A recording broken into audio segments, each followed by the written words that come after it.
Hey boys, good evening. Vampire Eldritch pouring in. We are here with the patch notes finally. They did release the day before, so we'll have to do it on the day when the patch gets released. If only they were in the game. Imagine what cool interface it could be. 4 legendary heroes? They're really going overboard with the legendary heroes. 9 regiments are down, yay!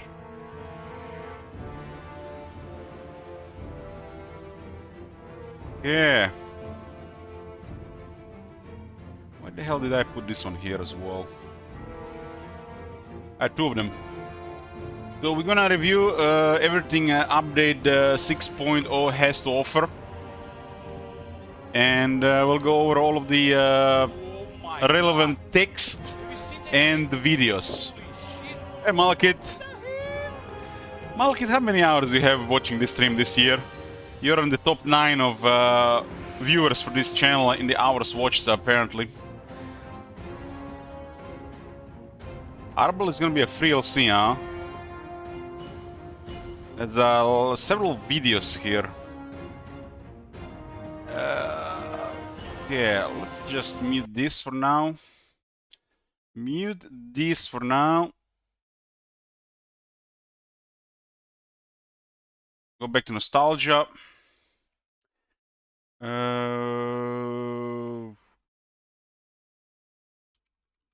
How did this one look like on the official videos released? It was the announced trailer first. There's an announced trailer and 3 videos. Announced trailer was very disappointing.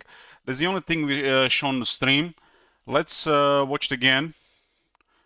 Wouldn't be complete without everything, but this sim was probably one of the more underwhelming announced trailers that they've released.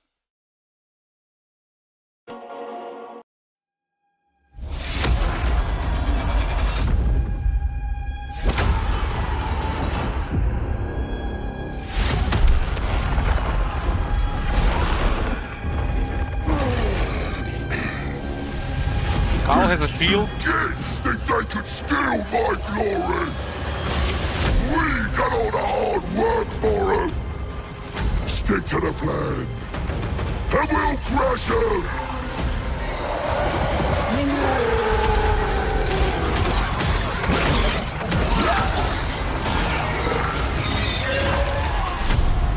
These skulls are mine.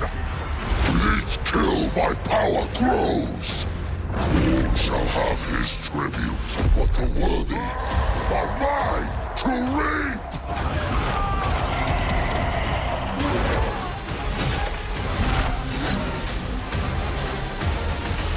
We're gonna make a killing here! If you're after gold, glory, or exotic meats, I'm your man! Hey-ah!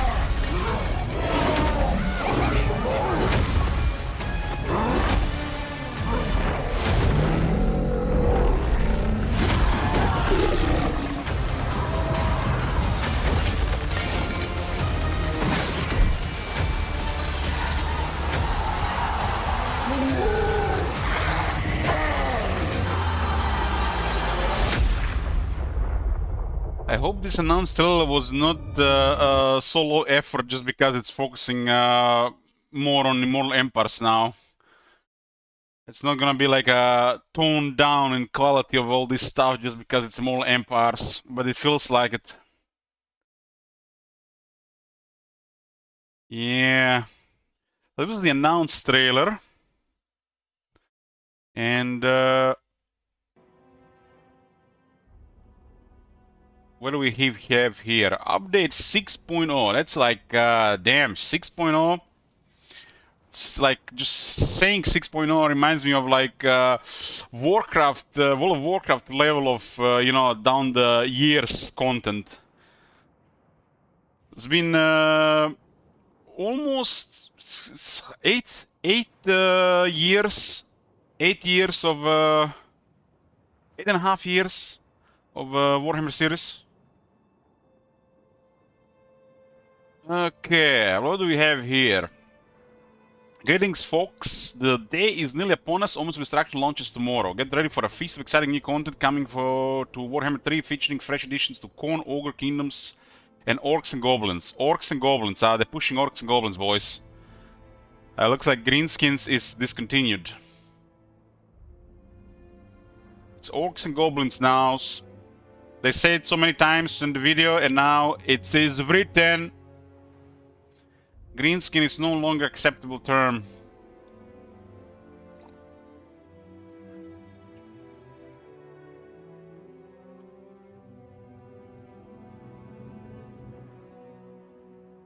Okay, these are basically the DLC is all separate, but you can probably buy all of it together, huh?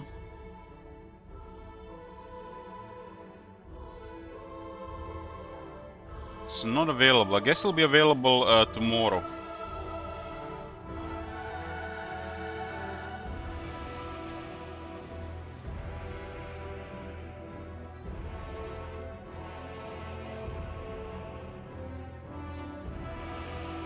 There's dark mode here. Below follow.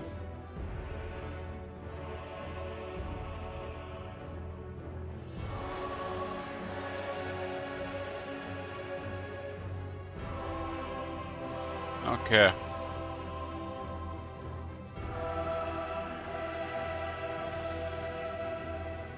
It's gonna be harder to read like this, but I guess we just zoom in a bit.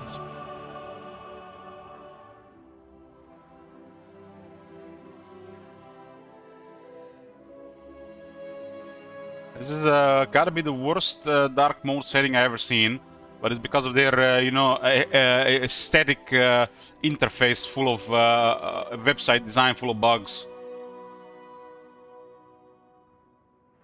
which we experienced in trying to report bugs. Here's a quick look at the key highlights of Update 6.0. Skulltaker, Golgfag Maneater, and Gorbad Ironclaw are available for purchase as of tomorrow's Omens of Destruction update. Undefeated for Millennia, Arbal the Undefeated Khorne Destroyer makes his debut in Warhammer 3 as a new Feral Celestial Lord, unleashing a storm of fury and destruction. So if this guy is called Arbal the Undefeated, this means when you defeat him, he's going to be banished for good. He's not going to show his face again.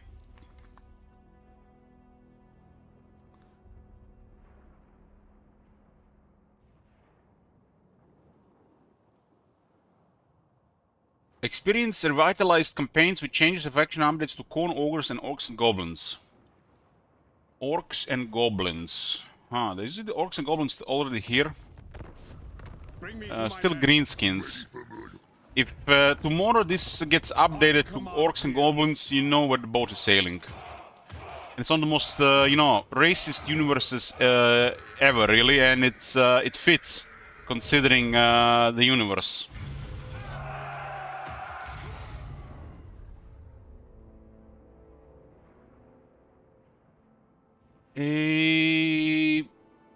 Numerous bug fixing changes have been made to the game to freshen up your experience. Everybody's getting so sensitive these days, man. Numerous bugs and fixing changes.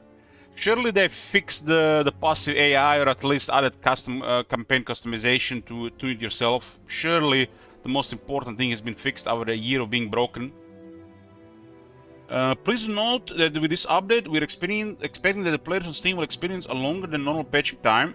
Download size for this update is anticipated around 16 gigabytes. 16 gigabytes? What the hell? Like, my internet is literally downloads a gigabyte in 6 seconds. Like, 2024 must be you know, the limited internets of the you know, greedy companies. However, it will need to manage around 160 gigabytes of your current install in order to apply the update. Okay, that makes sense. RIP guys on, that still use hard drives in 2024. Just retire those boys and get SSD in your PC. People have been using those since 2012. This often causes confusion that the download itself is quite large, which isn't the case for instances players have with lower hard disk speeds. They even mention hard disk speeds. Oh my god.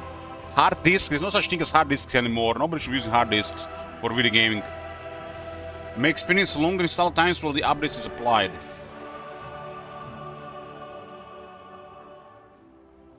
Conversely, players on the Microsoft Store can anticipate a full re-download of the game expected around 190 gigabytes. I love the Microsoft is always ahead of times. With that said, let's dive into the full details. Release Spotlight, Omens of Destruction. The DLC is called Omens of Destruction, so I guess we're gonna call it Odd. It's Odd.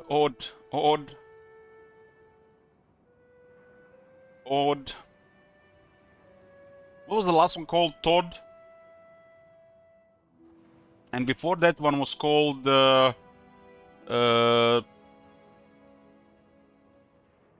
Sod. Sots. Sots. Was called Poop.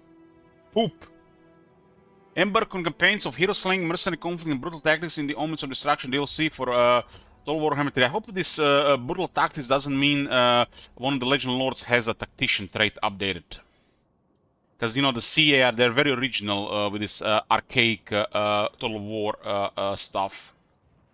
Introducing 3 hell-raising legendary lords for Khorne, Orcs, and Goblins, and the Ogre Kingdoms, as well as a host of new battle units and gameplay features to be experienced in the immense Immortal Empires campaign. Skulltaker, the Hero Slayer. Khorne's immortal champion and the greatest of all bloodletters, Skulltaker is ever seeking worthy skulls for his master. Scanning the battlefield for the enemy greatest champion, he bellows his challenge before moving into the end another stored life. So it's kind of like a White King Deluxe. It looks like he's this is his like ornamental dress. He's getting married. He's getting married, and this is his tux. This is the Khorne tux. I'm called Khorne tuxedo.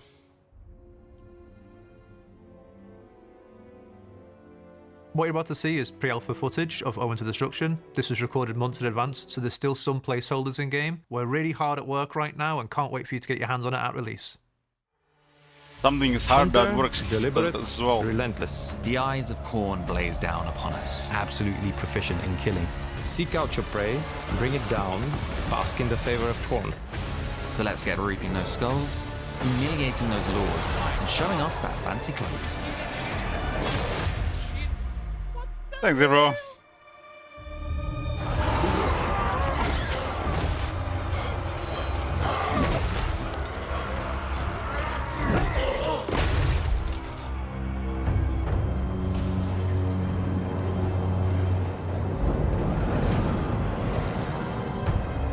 Diablo 5.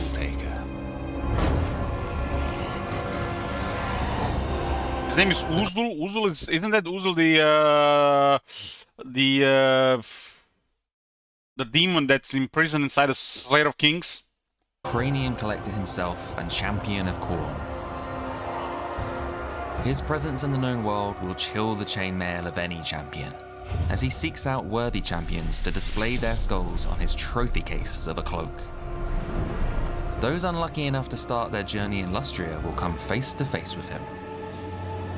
Before we begin, if you're seeking a full list of updates coming with Omens of Destruction, check out our blog through the links below. We began our campaign at Hualotl in the Guanji Valley, a beautiful sunny climate for slaughter. Skulltaker is first and foremost a fighter, with strong melee attack and the Blooded Wanderer trait, increasing his campaign movement range and line of sight. Doesn't look like he has missile resistance. No missile resistance for demons still. Allowing him to focus his efforts on his target. Execution! Basically, don't get in his way. Surrounded by disciples of Tzeentch, we quickly moved over to Queertax for the first step of our skull harvest. It was a modest result, which we raised for an additional Bloodhost army, expending our skulls in return for more momentum on the map. Our second attack was on Chakwe, and by this point, the lands had begun to bleed through with our... What is it called, that region? Attack was on Chakwe. Chakwe. And by this point, the lands had begun to bleed through with our corruption. The distant roars of the lizardmen just north of us have quelled, the result of Bretonnian maniacs crusading through the jungles. but they've stepped too far into these lands, and they don't know what awaits them. And so, More turn demons in 8. the jungle is cool. We've made our first attack on Albrecht's faction, raising Zahatek and spawning yet another Blood Host army.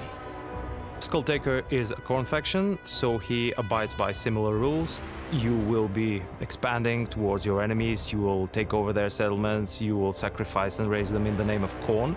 However, This guy looks like a villain from a couple of low-budget movies I've seen over the years. we've introduced an interesting twist on this premise related to Skulltaker's Cloak of Skulls. More on that in just a moment. We're playing a bit of a balancing game with our resources. Skulls provide us with Bloodhost armies, but we've got other uses for skulls now. Let's send one of our followers up to the settlement of Bragon to recover our lost skulls. It'll also provide a nice blow to Albrecht, as raising a settlement now leaves it uninhabitable for other factions for a few turns. Be gone, Bragon. That was terrible, sorry.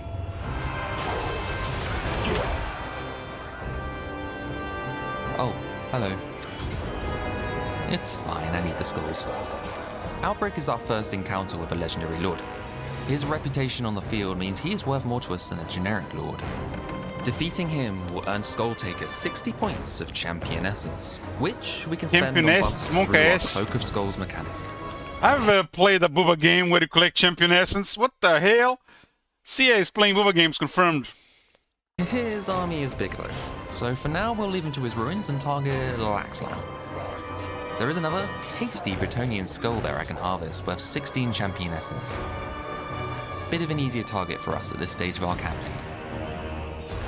According to lore, the Skulltaker is a duelist. What he usually does is when, for example, Khorne forces are besieging a fortress, Why can't you have he a stands lightning like that? before the gates of the Why fortress. can't we have a lighting like this on the battlefield, actually?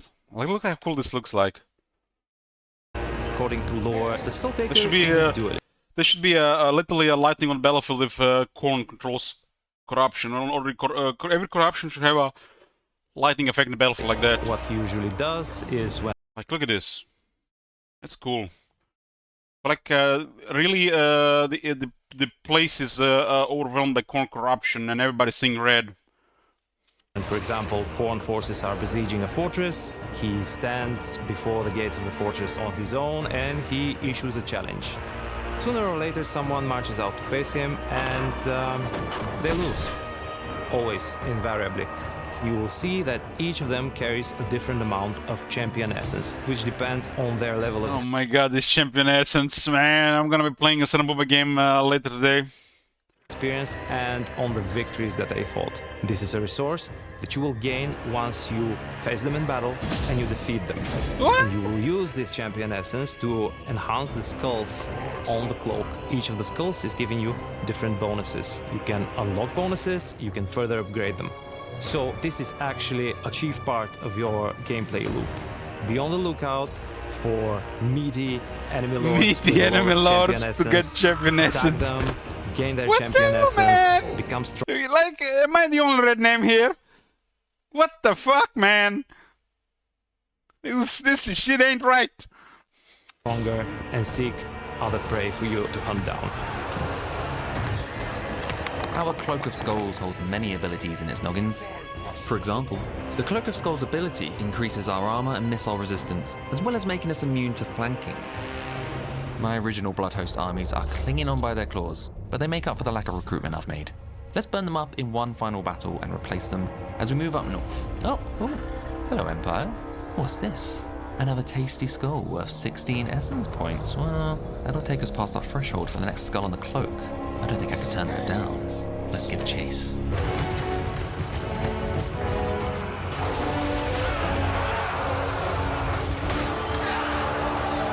My favorite unit of the Skulltaker is the Blood Beasts of Khorne.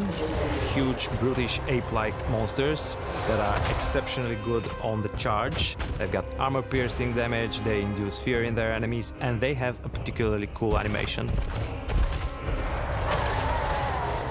They're particularly fun to use against goblins. Because everything works against goblins. Goblins, you say? I hear rumors of goblin armies up in the old world. Perhaps a good spot for some champion hunting. Perhaps even a cathartic trip. I'm sure he'd like to meet the official 100th legendary lord. That is decided, right? Skulltaker? 100th? No one's going to question me. Oh, Marcus is making his way downtown. Let's move out the way and get some recruitment going for a welcome party. The Khorngors, in comparison to the Pestigors and Zangors, bring forward a more aggressive, hard-hitting role. They feature all the best benefits and qualities of the Mark of Khorne, and when they've taken enough damage, their ability will trigger, which will further enhance their melee prowess. Alberic's forces are They look like red Bestigors. He'll Yeah, likely Rumi. regrow in strength, but with a higher population of skulls north of us, I think we'll head in that direction. I have something in mind for when Alberic is worthy of my attention, but let's also arrange some backup. The Bloodspeaker is a new lord that plays a supportive role for Khorne. He specialises in buffing units around him, and when mounted, he adds that mobility. In order to boost our numbers further, we're going to utilise the Skull Throne, a new mechanic for Khorne that lets us spend our harvested skulls on more campaign buffs. Tiers unlock. Other factions have access to the Skull Throne. With the more skulls you spend, There's no reason to add these mechanics for specific factions and they just ignore the other factions, right? so once Marcus is defeated, I'll probably reduce my spend on Blood Hosts and begin building my way up the throne. For now, I'll select Blood Ex Nihilo, which spawns us 2 extra units for our new Blood Hosts. Blood may be for the Blood God, but today, the skulls are for our cloak.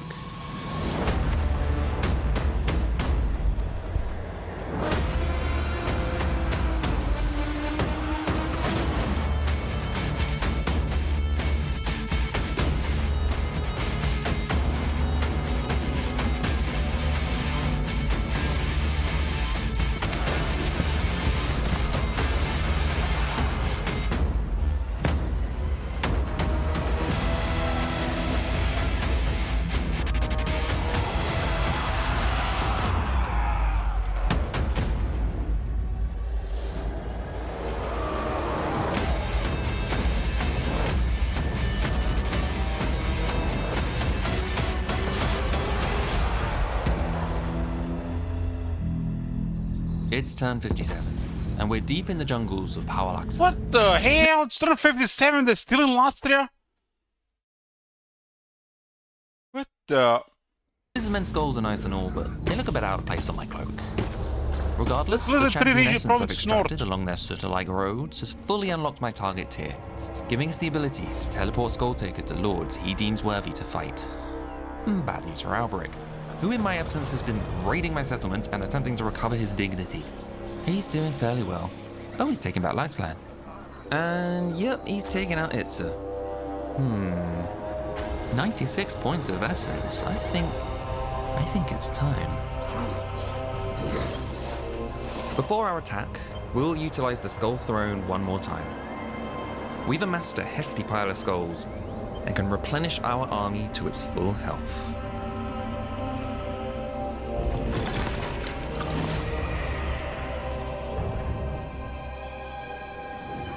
Hold on, he teleported on him.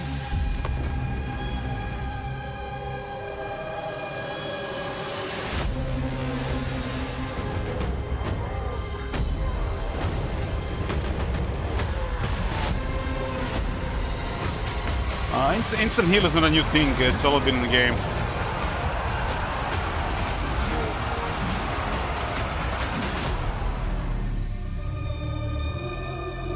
I feel like everybody should have access to instant travel. It's like available once every 10 turns for a lord, maybe with like for legend lords starting from maybe level rank 20, and for any other lord with a rank 30 skill. Then they can travel once with every 10 turns cooldown.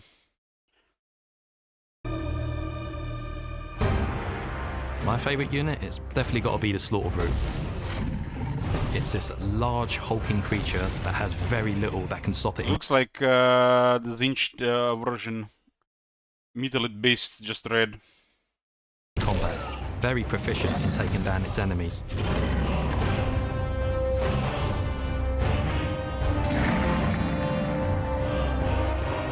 Skylar Anthengrim can be summarised as kill for Khorne. It's all we can say. It's going to be the last thing you hear, and he's very good at it.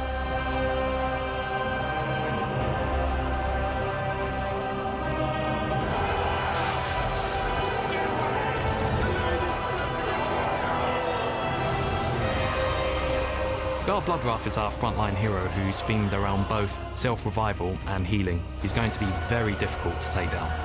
They're still forgetting missile resist about, for these characters. Like, what the fuck, man? Where's the consistency with the rest of the game? Just because they're demons with 20 physical resist doesn't mean they shouldn't have also generic missile resist. Why is being demon a weakness?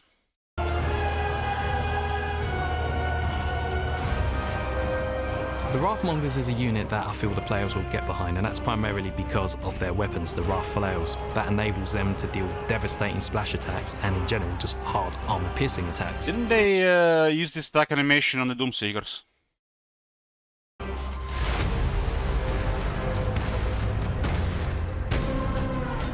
The Skull Reapers are similar to the Chaos Warriors of Khorne. While they have less armor, they are in no way less effective in combat. They are absolutely devastating against infantry whilst being cost effective. I've been trying to get Outbreak all battle, but he keeps flying around. This should trap him in position for us.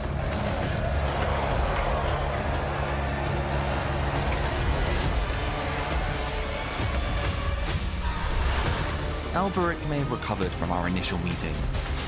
Yeah, there is nothing special about the demons, it's just flavor, you know, you're playing demons, wow. On his triumphant return, he has only proved himself a more worthy opponent to the Skulltaker. With his glory finally in view, the Cloak of Skulls, will Skulltaker live up to his name? Let us know in the comments below. Albrecht should be able to destroy Skulltaker on Mount. No problem. This is the Skulltaker. There's a Golgfag Maneater, the mercenary, Ogre Kingdoms. Khorne looks boring. I'm a little bit biased. Don't mind the slaughter, but the more Khorne stuff they list, the more boring it looks.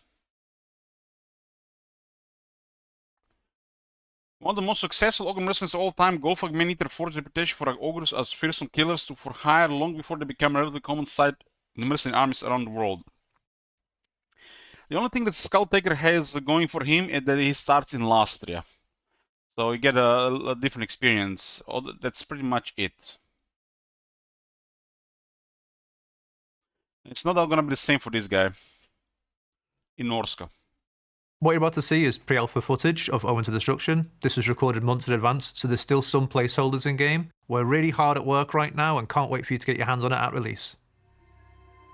Loud, boastful, and in charge. Golgfag Maneater's hungry, and he's on a mission. Golgfag sets up his camps, takes on some contracts, beats up everyone in the area, heads off again. Money, meat, and the open road. Life's good when the loot's flowing. What more could an ogre possibly need? Golgfag Maneater. Are you his friend? Or his food? If you've coin, you can placate him, at least for a time. Yes, if the price is right, Golgfag will fight for any cause. But there's one closest to his heart. His stomach. Forget fame, forget sprawling hosts and great nations. Golgfag hungers for bounties and meals of mammoth proportions. And lucky for us, we've stumbled upon a buffet. I don't know why Ostlund and Nordland are fighting, but they've money and hate enough between them to keep us interested for a picnic or two. We'll bleed both sides dry and move on. An easy feat with the Maneater trait. Increased income from post-battle loot and decreased upkeep for Maneater units makes Golgfag a ravenous plague of an Damn, 10% cheaper, what? ogre. Battle loot and decreased upkeep. 10% lower upkeep for Maneater units. Damn, they're generous this time. Oh, damn! Keep for Maneater units makes Golgfag a ravenous plague of an ogre. No surprise that he's the most successful and well-travelled of his kind. I'd expect no less from the official 100th Legendary Lord, despite what Andrew may have claimed in his showcase. They went from 50% upkeep reduction to like 30 to 25 to 20, now we're down to 10. What's gonna be next? 5% upkeep reduction for a specific unit? But even living legends fall on hard times. We've a crummy camp, forlorn. The logic behind this is no doubt because, you know, a certain lord has a 50% upkeep reduction for a unit, like say Iron Guts on Gold Tooth, and then players would just pretty much use just Iron Guts because, you know, they're the cheapest. And not because, you know, the rest of them just kind of suck at their cost compared. So the logic here is 10% cheaper Maneaters only, so they use, you know, CS-style circus army instead of just spamming 1 or 2 unit types. Funds on a lamentable larder. Our lads are eager to build up their loot piles on a rumbling belly is to an ogre what peace is to a greenskin. Just unacceptable. Best get raiding. Raiding's a bit like reading if you're an illiterate ogre, so do browse our blog for a deeper dive into any of the mechanics, characters and units introduced in this showcase. Now then, I'm peckish. Roast bull, anyone?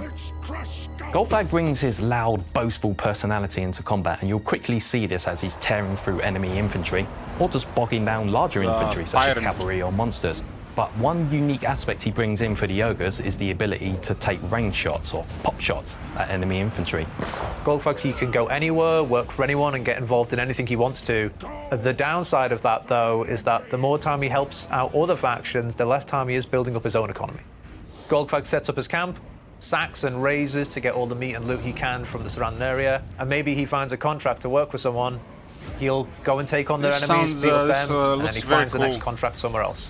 We've eaten, raised, and sacked our way through bickering menfolk and exotically seasoned green things to find ourselves in Ostermark, a land ripe with war, which can only mean fresh contracts.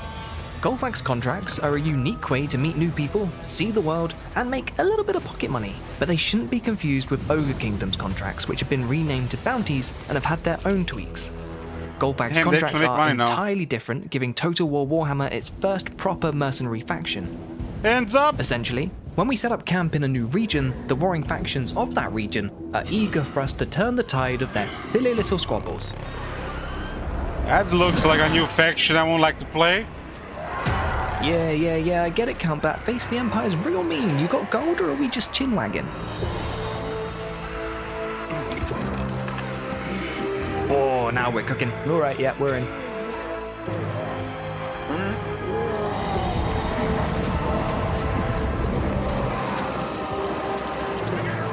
With the contract accepted, we've now a turn limit to fulfill the requirement. So you have to pay up this guy, otherwise it's making time.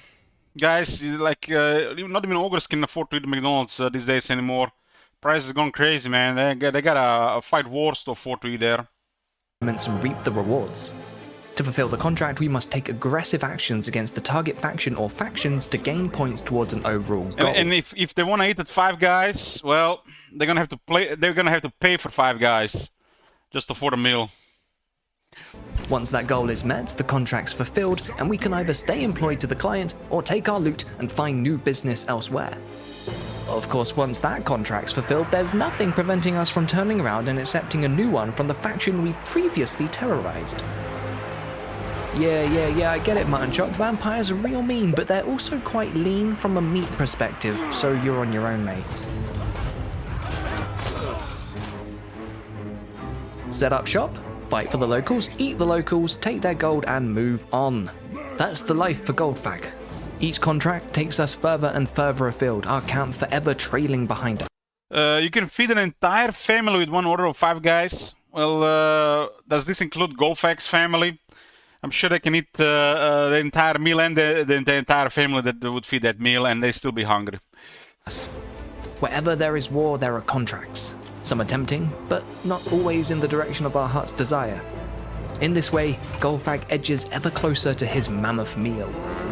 Northward then, into Kislev. Mammoth barbecue. As we like to call it, the Frozen Isle. Contracts are really exciting. It's a completely new lens on the Warhammer world. Normally, you look at territory as, I need to go get this for myself. That's just my new expansion. But now you consider, there's a nice contract here. Do I actually work for someone else and give the land to them? Maybe double cross them later and give it to somebody else. And later again, maybe it should be yours after all. The current army ability system for the ogres doesn't necessarily take into account what they're all about. They're these large creatures that's all about charging into combat and tenderizing any target that's in their way. Through the rework, we're going to be changing that, so every unit that's charging on the battlefield, the player will progressively gain points to spend on their army abilities.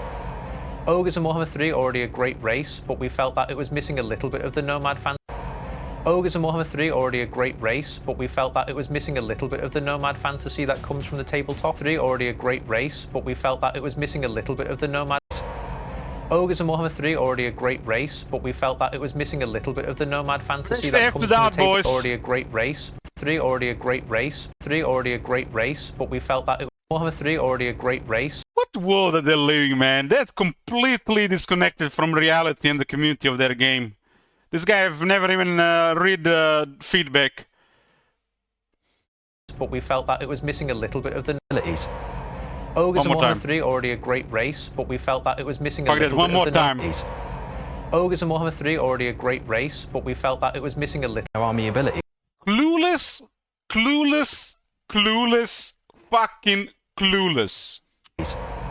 Ogres in Warhammer 3 already a great race, but we felt that it was missing a little bit of the nomad fantasy that comes from the tabletop.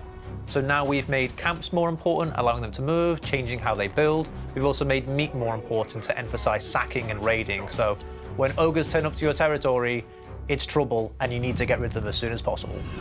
Great Orthodoxy, Ice Court, they taste the same, so what are they fighting about? Don't know, don't care. We're happy to brawl for all sides, so long as the gold and the meat keep flowing. And both are. The camp's growing thanks to our excess of meat, the lads' bellies are full, making them better fighters, and Golgfag's gained a bit of notoriety. Finally, more stuff to do with the meat. It was pretty boring and trivial before. Earning himself a big name. Big names have altered requirements to gain, and are now more... What's wrong with his teeth? He has a gap in the teeth there. That's like, it's a natural thing to do. It's more a natural thing, everybody with teeth stuck with each other. Powerful than they used to be. You could say they're bigger than before.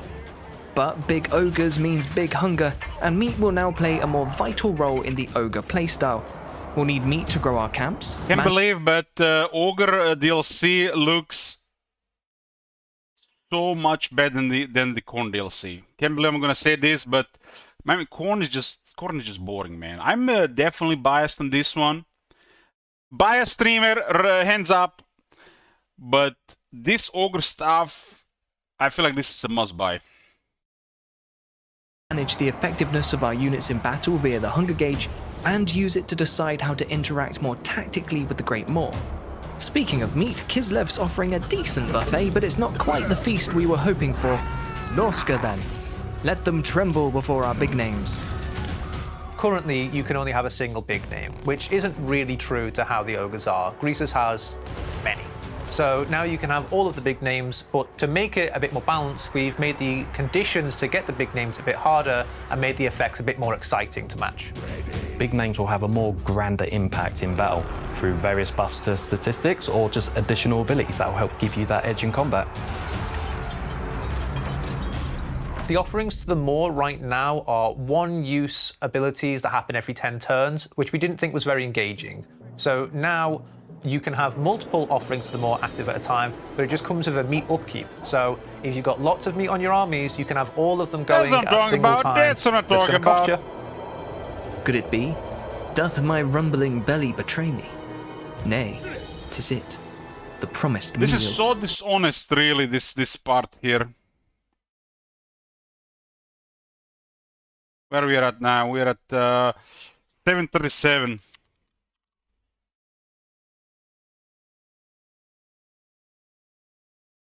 The Frozen Isle.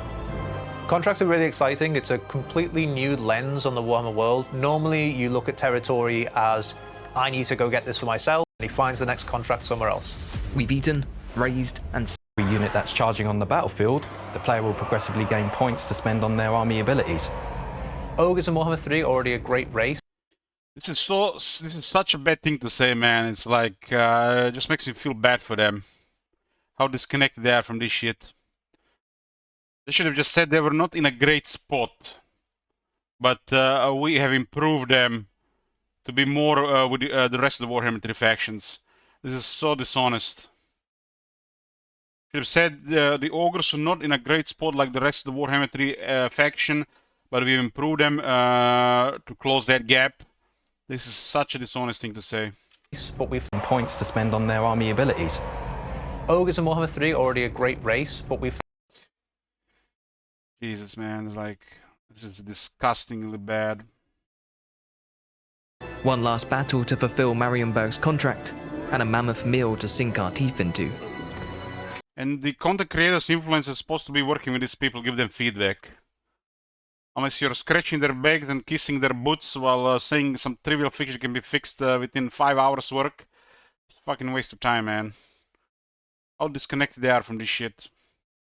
First though, let's change up our offerings to the Great Maw, making them battle-focused for the feast to come. It's a fucking waste of time to even use your time to work with these people. They don't appreciate your time. This is it, boys. Ready your bellies, file your teeth, open your gobs, and let's get some meat. World Walker. Right, here's the plan. Kill the menfolk till they die dead, then eat them afterwards. Great plan, best plan. Yeah, they've got cavalry, giants, mammoths, skinwolves, and the wrath of the chaos gods behind them, but we've got pigback riders. The Pigback Riders are a very unusual unit, but it's through that unusualness you'll find a bit of a surprise. They're very well equipped against cavalry units and just large units in general. Oh, no, Wolfric, no. You're not getting away from us that easily. Meet my good friends, the Yetis. Yetis are these mountainous, aggressive creatures that have an unusual ability to create ice weapons out of crude objects, such as clubs. They're also able to debuff units around them. Debuffs are great, but this is just all a bit chaotic. Thank the Great Maw, we've got a bruiser keeping everyone in line. Bruiser both acts as an aggressive and supportive role for the Yoga. Bruiser just looks like a light version of Tyrant. Tyrant Light. The kingdoms. Where the Tyrant's attention lays elsewhere, it's down to the Bruiser to make sure that everyone is fighting to the best of their capabilities. Sometimes the bruiser's not enough. Sometimes you need Bragg the Gutsman.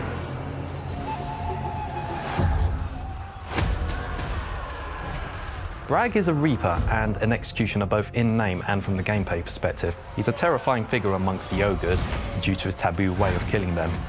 You know, this is shaping up to be quite the dinner party. All we're missing now is the Thunder Tusk.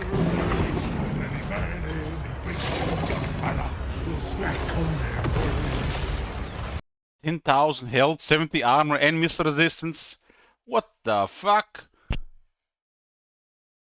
There's also range attack, but there's 20 melee defense, so it's more like made closer to like a Siger type unit.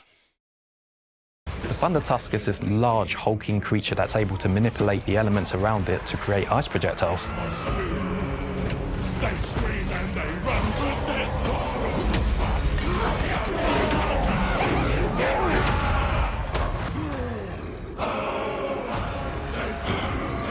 Victory so certain, Golgfag can already smell the barbecues and taste gold on his tongue. All that's left now is, wait, no, we didn't order fast food. Come on, Golgfag. A bit of cardio before dinner never killed anyone. You don't have to do cardio if you eat meat. No wonder UK is so fat. America #2. Will Golgfag catch his meal? How far will his stomach take him? Or will you indulge his lust for loot and raid the world? Thoughts, comments, recipes? Let us know in the comments below or follow our links to wishlist. The ogres are definitely amazing. Like the corn looks like just more of the same shit, just in Lastria. But the ogres looks like they're finally getting gonna get shine. Finally, oh my god, this is the brutal tactician. Oh my god, what is he gonna be? Azak's leadership aura size and leadership bonus. One of the most infamous of all core bosses, Gorbad Ironclaw knows but one language, and that is war. Unique amongst his race, due to his rare mix of brain and brawn, he has become an inspiration amongst his kind for invasion down proper. Wasn't Azak supposed to be doing what he's doing, and now they added somebody else to do Azak's job?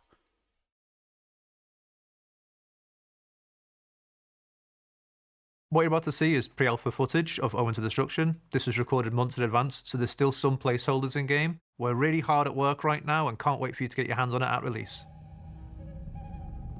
Cunning, brutal, unrelenting. Look out, Gorbad Ironclaw's rubbing some brain cells together and he's going to war. He not only is big and strong and can really back a punch, he can also think pretty well. Strength, smarts, and proper invasions. From Solon to Ostermark, the Empire best beware.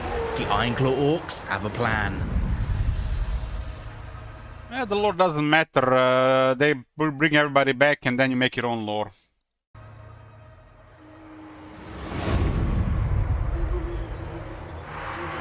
Gorbad Ironclaw once comatose a warboar with a headbutt. Gorbad Ironclaw once slayed an emperor. Infamous is too small a word for a war boss of such horrific deeds, and yet it looks like a more like classic orc look with the green, like the horns, the red armor. Word for a war boss of such horrific deeds, and yet it is not his strength or cruelty that has earned Gorbad his bloody reputation. And yet it is not his strength or cruelty. He's like cheating for them and he just gets knocked in the process. The Gobo is cheating for them and gets knocked in the process. And yet it is not his strength or cruelty that has earned Gorbad his bloody reputation. No. Gorbad possesses something his bone-headed brothers lack. A brain. Azak's supposed to have brain too. Of course, I should clarify he's It's smart. the proper orc tactics that are questioned by other orcs. For an orc, which is to say on par with the average Bretonnian farmer. For example, Death Pass is one settlement away from being ours, and whilst we were driving the Skaven away from Blackcrag, some cheeky gobbos went and stole Iron Rock. Maybe that's more a me problem. Either way, it's a good... He has the, old location of Grimgor? Oh my god. Character aura leadership size effect plus 8, 75% aura size. At least this bonus is big.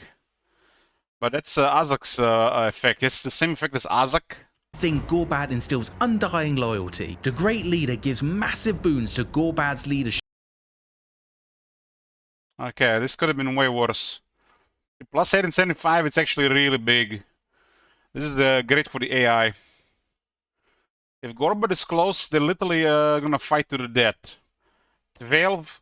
So basically, he gives a massive blue circle close with plus 12 leadership. And if the first battle skills, it's plus 17. You get the efficient attacker. It's gonna go so big. The orc boys will be more have leadership than the dwarf warriors. But this is Azak's trait. What happened to Azak? Don't tell me they just copied Azak's trait. I knew it the moment they went with the tactician. I knew there would be a tactician type buff.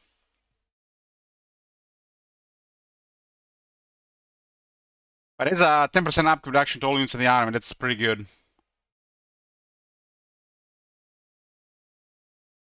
So it has a 10% upkeep reduction, a very strong leadership aura. At least they made it really strong.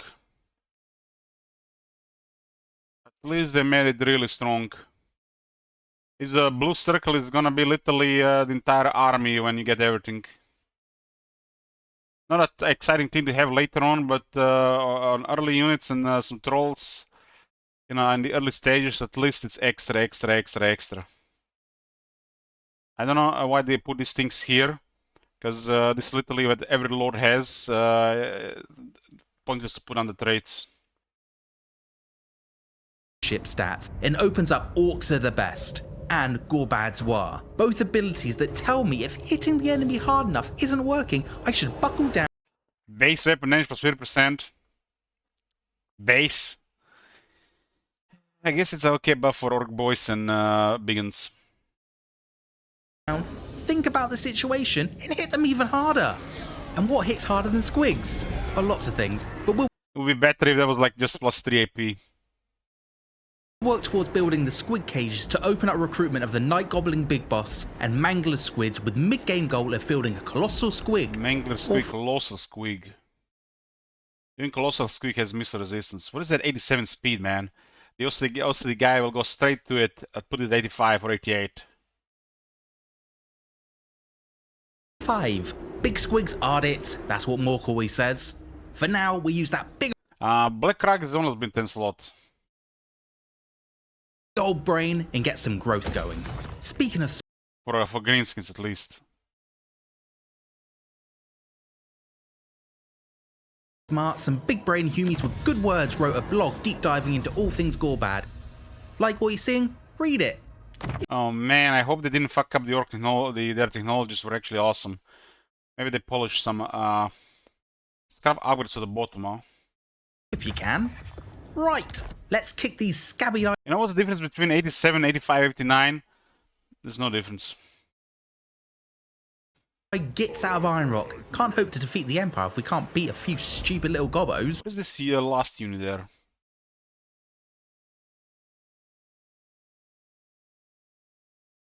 Kinda looks like old but new Azak. It looks like Azak of Warhammer 1. This doesn't start with a Goblin Archer additional unit. It's a Ballista. Spirit Chaka. Gorbad himself is a very strong single entity unit that can really fight well, but also lead from the front and buff up his allies around him. What makes him different to other orcs? Has a pretty good stats here for fighting. If he's fighting like a war boss, and we'll be able to eat a lot of single entities. Is that he can actually think. His model almost looks like it's based on Azak. Better than most of them, which helps him utilize some tactics that would be very uncommon for orcs. Utilizing goblins or arrows where is needed, and that can sometimes lead to winning battles that would otherwise have been lost. We were inspired by Gorbad's lore as this master tactician leading wars across the old world. To bring Gorbad to life, we thought, well, we have to include this special, unique trait of Gorbad, which is everyone is a useful part of his war machine, and he's going to use all of them in each special way. Alright boys, here's the plan. Take Dwarf, build up it proper like, and launch invasion into the Empire. Let's not continue with that. We've consolidated Blood River and made tentative alliances with the surrounding orc tribes. Why is Karazakarak in ruins? Thorgrim still holds strong in the Silver Road, but What the? alliances with the This is all in ruins, the Silver Road. surrounding orc tribes. Thorgrim still holds strong in the Silver Road. They're reading a script, man. They don't play in the game. It just confirms it. Tentative alliances with Look at this. It's all raised, ruined. the surrounding orc tribes. Thorgrim still holds strong in the Silver Road, They're just reading the script. They're not playing the game. but we'll stamp him out on good time. Progress well made comes thanks to Gorbad's plan. Through vigorous trial and error, Gorbad has discovered that certain combinations of units assembled The plan, correctly, used in the right moment against the right enemy, makes the gits bleed good. Bolts and spears, spears get shot. Big uns and giants, big uns get squashed. Arrows and squigs, here we go. We're onto something, boys. How do you ride a squig and shoot an arrow, bow and arrow? Look, I've trivialized Gorbad's intelligence so far, and perhaps that was a bit unfair. He is, after all, the official 100th Legendary Lord. We've heard foolish claims from elsewhere, but can Golgfag Finally, the official 100 Legend Lord. create dozens of combinations of units? No. Can Skulltaker combine 3 tactic slots per army? No. Only Gorbad encourages innovative thinking, ultimately assembling mixed armies Hope this Mangler squigs work, as they look a lot of fun. with specific purposes. Gorbad's plans are loftier than what units to recruit, focusing on how combinations of units interact with each other to create a deadly synergy. 100th Legendary Lord. Maybe they actually have collision damage until they, fuck it up because of multiplayer. Indeed. The plan is an awesome mechanic because it offers a ton of different options for Gorbad and his other armies. Using different types of units, combining them together. You recruit a bunch of units. If you get the correct unit combination, you'll have a eureka moment. You'll then unlock a new tactic. So the loop is very much experiment with the units in your forces, have some eurekas, and then make the best combination of tactics you can for each army. So you might end up with a different spider-themed army, or a goblin-themed army, or an orc-themed army across your whole campaign. And the whole idea is make a bunch of different bonkers brigades and have the best time. We got a little carried away in Solent, but we've taken the Moot and Avalon, and we're teaching Elsbeth a thing or two about our smarts. With none next in line for a good brawling, we want every edge we can get. Thankfully, we've got an abundance of scrap. The main corn looks like, I don't know, man. I don't know who's target audience of that. It's not me. But ogres and the greenskins. Hell yeah! Scrap. Hold up. Scrap's looking a bit different. Acting different too. Oh, that's right. All scrap upgrades are balanced for their power level and cost. In the interest of player freedom, we can now both stack and replace scrap upgrades on units, allowing us to build our units tall or wide throughout our armies. For Gorbad's army, we're prioritizing... You can add all the scrap upgrades on the unit? What the hell? Now we're talking. Proper scrap system. Now we're talking. Get the resources, make the boy strong. Pellet shields, damage. God damn. Melee, so we can go tall for our assault on Nuln. But scrap and big thinking might not be enough. Nuln's well defended and we Man, the pig's gonna be crazy now. The regular goblins as well. Don't want to lose momentum. Not when we're a squig step from Reichland. Time to call Awa. We'll gather the lads and raid the area for a few turns before beginning our assault. Like his rival Orc and Goblin legendary lords, Gorbad has his own take on the big War army ability, and whilst the bonuses are fairly standard, the length of his War is significantly longer. Furthermore, a successful War nets him Let's see this significantly longer, like 4 seconds longer. Additional units on top of the usual trophies. Longer War, more dead gits, proper smart, proper. We really like the Orc and Goblin scrap mechanic. We think it's got some really cool flavour in there right now. But we thought, why not let you go further? Well. Aren't we got, what do we have here, boys? Black Orc Chosen. Black Orc Battle Line. So they didn't put switch weapons, they just added the different units. Hope they didn't put bows. So now you can have multiple scrap upgrades on your units. We've also created new scrap upgrades as well as doing a balance pass. So it's really in your hands. Do you do a bit of scrap on all your armies, or do you scrap one army all the way up to the 9th? All the way to the 9th, all in. Ha! Stupid Humie running out from behind his wall. Smart to stay behind him. Who's dumb now? Don't know why Franz left the safety of Altdorf, but who cares? Now's our chance to prove we're better than everyone else. We did have dragged wagons tactics selected to keep our movement up as we toured the Empire, but for our attack on Karl, we will change up our plans. Shoot to run should do the trick. He's never gonna see this coming. Let's go, lads. Wah! Right, it's not enough just to win here. We need to crush them. Prove once and for all we ain't dumb. Best way to do that? Blast their heads off with the Savage Orc Great Shaman. The Savage Orc Great Shaman brings awesome utility to every Greenskin Orc army, because now they can have a lord that has access to the big wasp.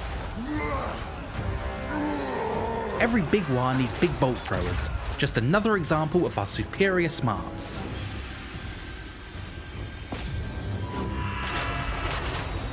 The bolt thrower is a new type of artillery, which is going to be quite useful against heavily armored Dive Roll does an amazing job against everything. Targets, because it offers a lot of armor piercing damage. You know what they say? You don't need to worry about armor piercing if you aren't wearing armor. Yeah, let's go, Snaggler. Box them in. Let's squeeze the life out of them.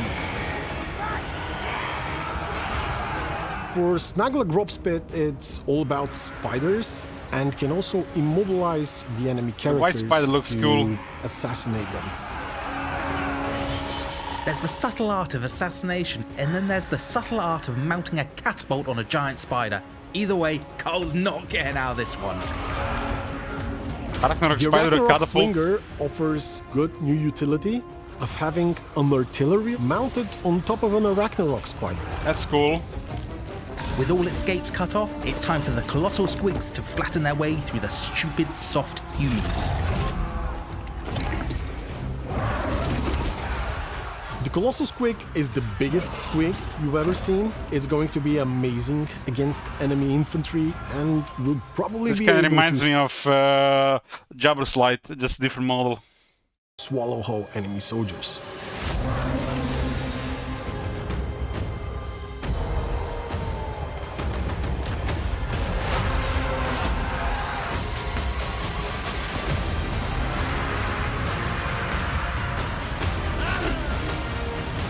Oh, the humies are on the back foot. That's a cool bird view.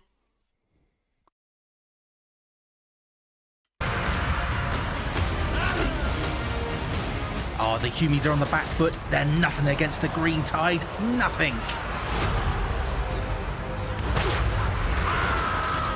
What? Ogres? That sneaky git.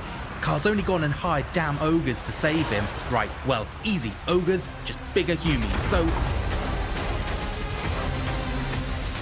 Right, okay. What are we? Some kind of omens of destruction?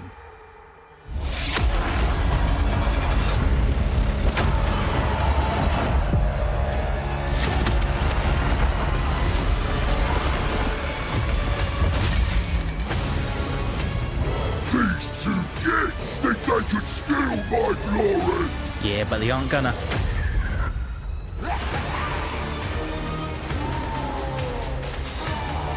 Will Gorbad prove his intellectual might? Can he stand against Karl Franz, Skulltaker and Golgfag? Or will you plumb the depth of his genius?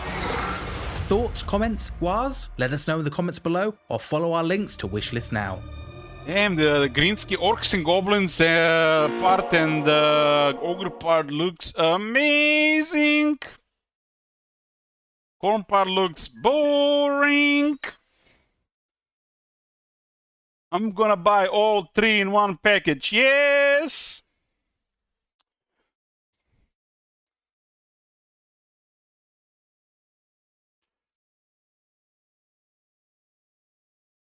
New content overview. Let's back to the reading. Otherwise, let me get a drink first. Let me get a drink first. Be back, boys. I'm here, boys. Yeah, we are starting a new campaign with the DLC tomorrow. Playing vanilla again, and we'll see definitely the what they've done. First, check the patch notes. I expected the corn to be meh, and it looks meh. I expected ogres to be underwhelming and the greens to be fun, but it looks like ogres gonna be awesome, and the greenskins awesome as well. This DLC is being released tomorrow. We don't know the prices yet. They release the prices now with the release of DLC. But no doubt it's gonna be the same like the last time. You have 3 different options here, and they'll be all together for a cheaper price, I guess. Gorbad and Golgfag look awesome. The Skulltaker just meh. But if they got a good price for all 3, why not? Buy the DLC and of course start Prince and Emperor, Karl Franz, new campaign. And complain how Empire is weak, so we get another buff for the Empire. Expected price probably gonna be 25 euros. I'm seeing about 10 euro per lord, per faction, or 25 combined.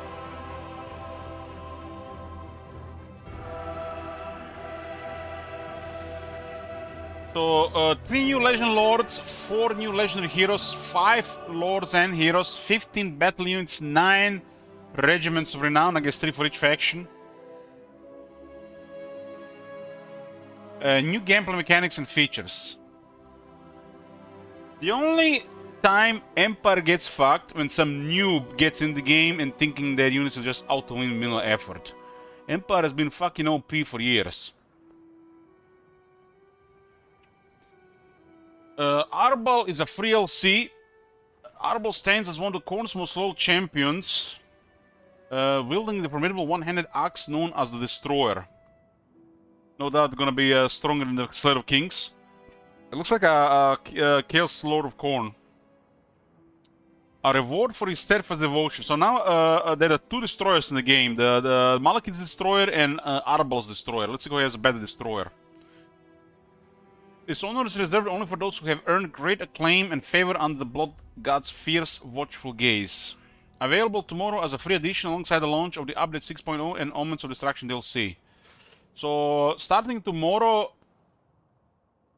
Is this a Lord or a hero?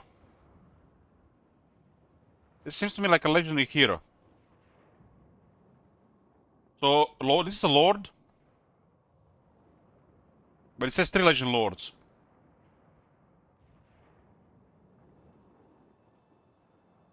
I guess it's an additional Lord.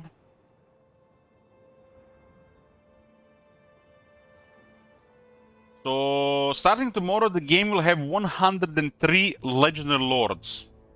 Or 100 factions. Wow. Update 6.0.0. The last update will be update 9.9.9. I think the final update of the game might be like update 8.0.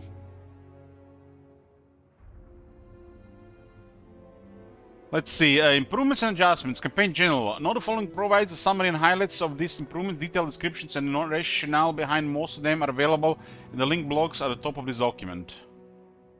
Content availability. As with some of our previous DLC releases, some units and characters from our DLC are also available to other in-game factions. Below is a breakdown of Khorne units, characters, and the factions that can access them. Scylla of Fingrim, Demons of Chaos, Warriors of Chaos, Archeon, Sigil, Kolic, Be'lakor, Valka, Norska. Not sure who this is. Scar Blood Red for Demons of Chaos and Valkia. A Blood Speaker for the Warriors of Chaos, Valkia. Skull Reapers and Red Mongers for Demons of Chaos and the Warriors of Chaos, Valkia.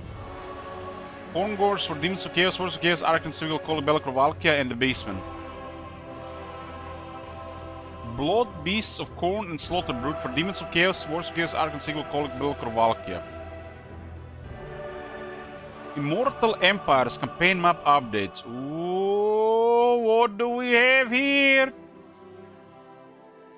A new province, the Cathayan Hinterlands, has been added south of Cathay, occupied by new minor orcs and goblins faction, the Cluster Eye Tribe. Finally, they remember there's the missing continent there. The 4 regions in this province are Gateway to Kuresh, Mountain Pass, Southern Outpost, and the Hidden Landing, a port settlement. This new province provides our factions with more space in the corner of the map. So more space for Nakai, Gorst, Iron Dragon, Lokir, Gelt. Man, one of my favorite things when they update the map, when they add new regions, provinces, landmarks, I like that even more than anything else.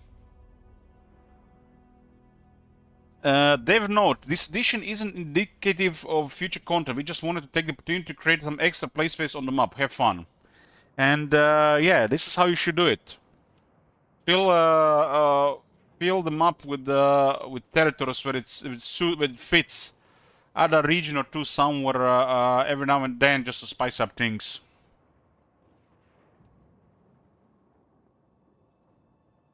Additionally, Wurzak has been relocated to the Southlands. Now, starting in the region of Kyrgyzlotl within the Central Jungle Province, more details can be found in the campaign Orcs and Goblins section. So, not a word about Greenskin's retirement, we're just calling them Orcs and Goblins now.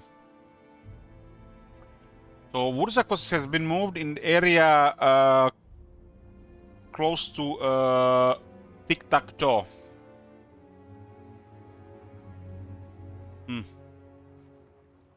Demonic Reforging, what is this? Over the lifetime of the game, demons have generally seen lower uptake than mortal units. So guys, this is the CA stat hoarding report. They see the demons are being used less than the mortal units, and I wonder why. Yeah. As the campaign favors longevity over explosive action. What explosive action? Heavily armored mortals can fight more battles back to back, while the more aggressive demons tend to run out of steam due to battle casualties caused by demonic instability and banishment. It's due to demons just being shit because of your fucking multiplayer, that's why. To help bridge this gap, demon units with demonic attribute can now be reforged after dying in battle. Similar to Dead Rise Again for the undead. Oh, what a shocker. Reforging chance and restore health depend on the unit value. Local corruption favoring demonic or undivided, winds of magic levels and modifiers from skill stack and Daniel's devotion. This feature is available for all demonic factions and the Warriors of Chaos. Demons Reforged, Dead Rise Again. Well, now that they've taken every single mechanic from the vampires, hopefully the vampires get something new and cool in the next update. I really dislike how this is a random chance.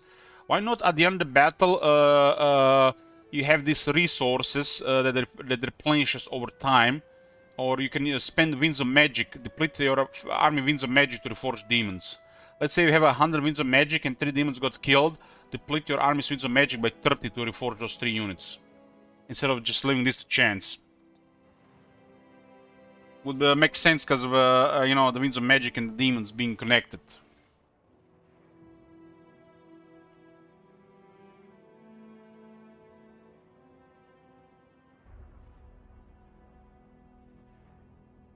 Landmarks. Added 4 coordinate versions of existing landmarks in Lastria. Added 2 orcs and goblins versions of existing landmarks in Old World. Okay. So 6 new landmarks for the factions that didn't have them before.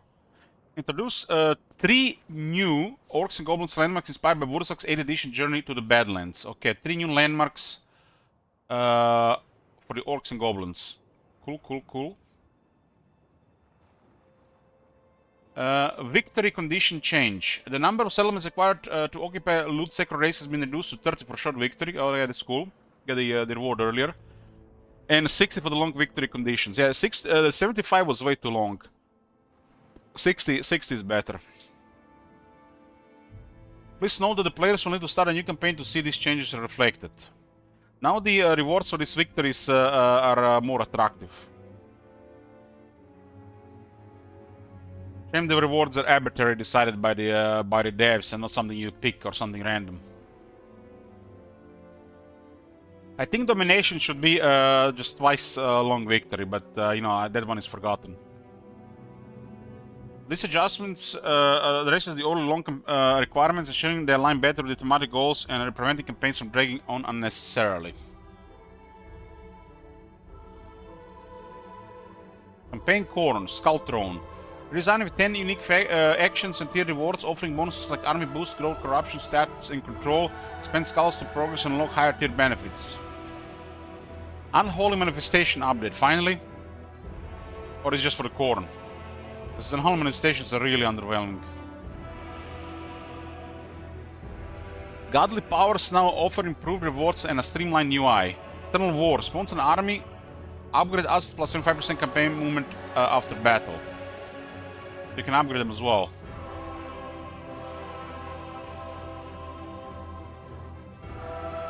Corn's Glare. Claims unoccupied ruins. Upgrade occupied ruins become tier 2. Well, the both look good so far. Slaughter Incarnate. Plus 150% card XP gain 3 turns. Upgrade plus 300% XP. Yeah, wow, this is all really well. Hall of Battle, raises settlements, upgrade, fully corrupts the province with corn. The last one seems questionable, unless there is more to it. Economy adjustments, I guess this is for corn, all for corn. Passive income now comes only from recruitment buildings, landmarks, and resources. Economy focus on boosting global sacking and looting gains.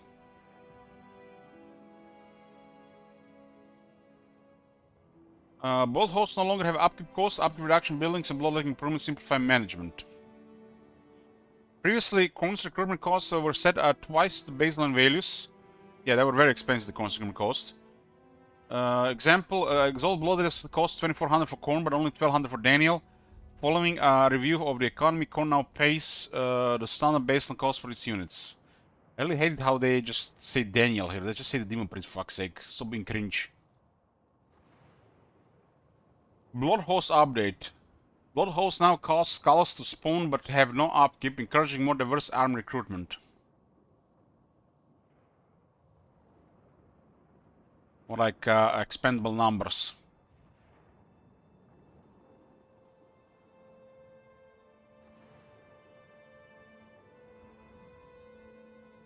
Bloodletting update. Rewards are now tied to specific forces, offering bonuses for replenishment, upkeep, and recruitment. Thresholds have been adjusted to help new forces build momentum more easily. Buildings update. New infrastructure effects added. Mortal units can now only be recruited in mortal settlements and demonic units in demonic ones. Resource buildings now have unique effects, replacing standard skulls and income bonuses.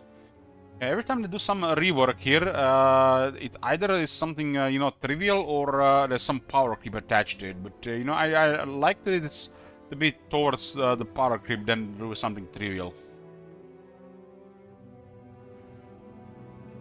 Technology tree update. The Khorne Tech tree now has 2 tabs. Pillars, campaign bonus unlocked by the Battle Victories, and Armory, battle bonuses for specific units. Both host upgrades are grouped for clarity with new and improved effects throughout.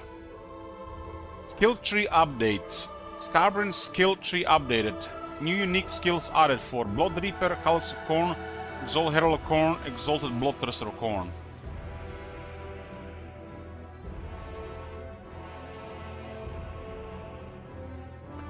Reoccupation immunity. Regions raised by Khorne faction now have a 3-turn reoccupation immunity, preventing any faction from colonizing during this period.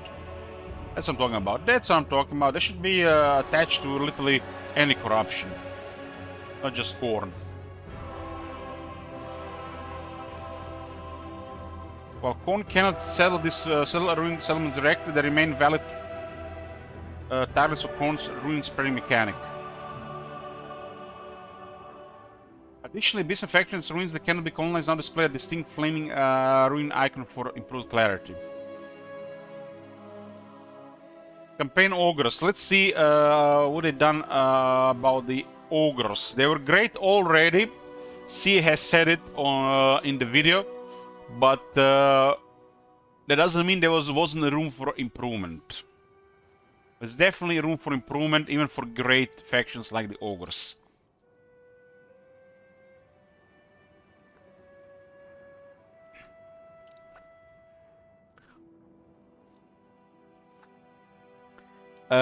Meat resource update. The meat resources have been enhanced to play a greater role in Ogre identity with increased gains from all sources for more frequent use. I've already seen some of this and it looks awesome. A new hunger mechanic replaced attrition at 0 meat, scaling armor builds and mass based on meat levels. Pre-battle meat purchases are now integrated into the hunger bar. Meat can be transferred from forces to camps for construction, spent on offers to the Great Maw, or hoarded to empower armies. It can be transferred between camps or directly between forces.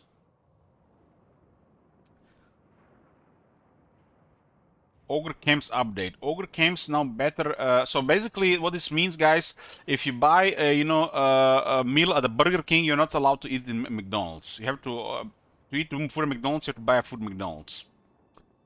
Ogre camps now better reflect the nomadic ogre lifestyle, where camps can be packed up and redeployed in new locations at a mid-cost. The ogre camps can be redeployed. Camps no longer rely on horde growth. Buildings require meat to construct, offering more flexibility. Okay. Meat can be transferred to camps from forces, which sack and raid to gather meat for buildings, upgrades, and unlocking powerful units. Camps can exchange units with armies, but camp lords can now have skill trees, enhancing the role. Okay. So it's kind of like acting as a garrison lord. These rework shifts focus to second raising rather than occupying settlements. Settlements are now strategic assets. Key strongholds are disposable outposts based on player goals. Like the sound of that. Technology tree update. The reworked technology tree now features 2 tabs: Tribes, which enhances nomadic camps or settled gameplay, and Hordes, which provides a variety of force improvements. Skills update. All Ogre Kingdom's character skill trees have been updated. Some received minor rebalancing while others underwent larger overhauls. Additionally, a new skill tree has been added for Camp Tyrants and who previously had no skills. One day they'll remember Norscan shitlords exist who have no skills still for years. We can see Skrag the Slaughterer finally has a Legend Lord skill tree. The consistent one.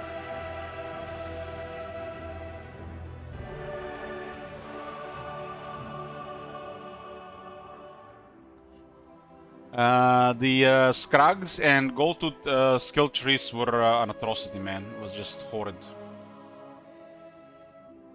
So looking curious to see what they have. Additional spell lores. The Heavens and Death spell lores from the Ogre Kingdom's tabletop have been added to the Slaughtermaster and the Butcher characters.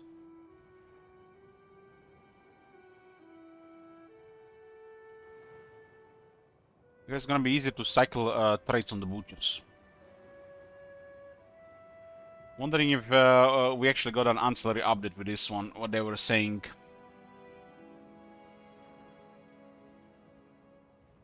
Ogre big names now apply to all Ogre lords and heroes. Is this actually the same website as we report the bugs?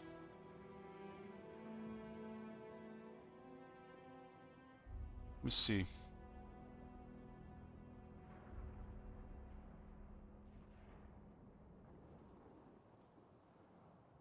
It is. That's the same website.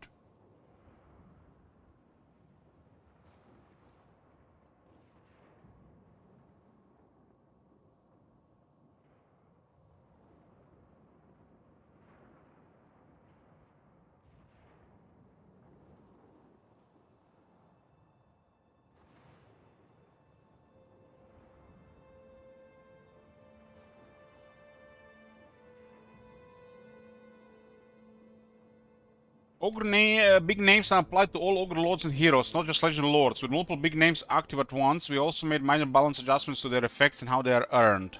That was a really underwhelming thing with the Ogres. Hopefully it's more exciting now. Offerings to the Great Maw. We have ramped offerings to the Great Maw to be more interactive. Instead of single 10-turn effect, offerings now provide a passive bonus that increases meat upkeep. This can be toggled on and off with a cooldown, allowing multiple offerings to be active or disabled if upkeep becomes too challenging. So you basically just constantly give meat to the maw for a continued buff, and more can be active at a time. At one time. Tyrant demands. Gris's Goldtooth now has a new campaign actions reflecting his wealth and greed. These actions powered by treasure include blocking enemy movement, disbanding enemy army units, ranking up his forces, replenishing action points, dealing attrition damage and others. This feature encourages player to amass and spend gold, offering a distinct playstyle that reinforces Gris as a powerful Legend Lord alongside Golgfag and Skrag. Wow, this sounds like fun. Hopefully it is fun. So new mechanic for Grisus.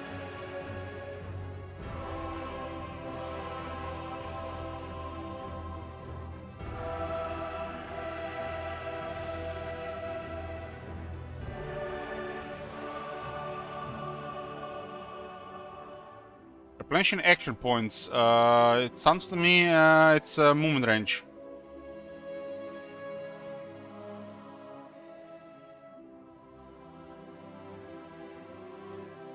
I love mechanics where you can utilize with resources. It just makes the campaign more fun to play. Not only like stuff like Taurox and Scarbrand have fun with this, or when the Waters of Chaos when the eye opens.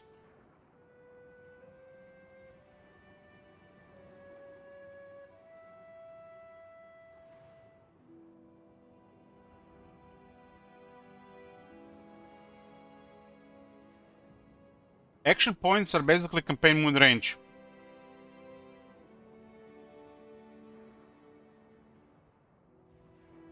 Or could be something new added. But to sound to me like campaign moon range. For either the army or the hero.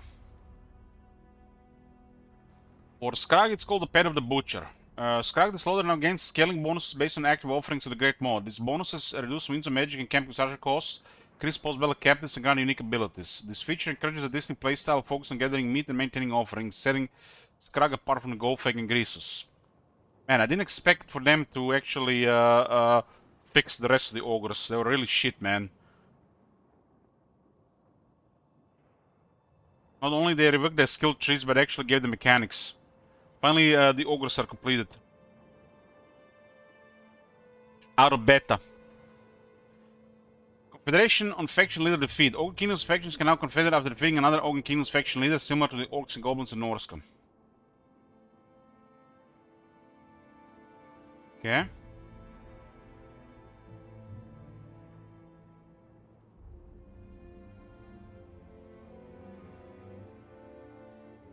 This is definitely more than I expected they would do with ogres.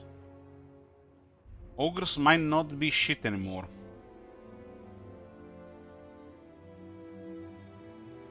God, I hope they fix the Titan Scepter on Greece, man. That thing gave me a stroke almost when I saw it the first time. Hopefully they at least just increase the number of stats on that thing if they didn't add anything new.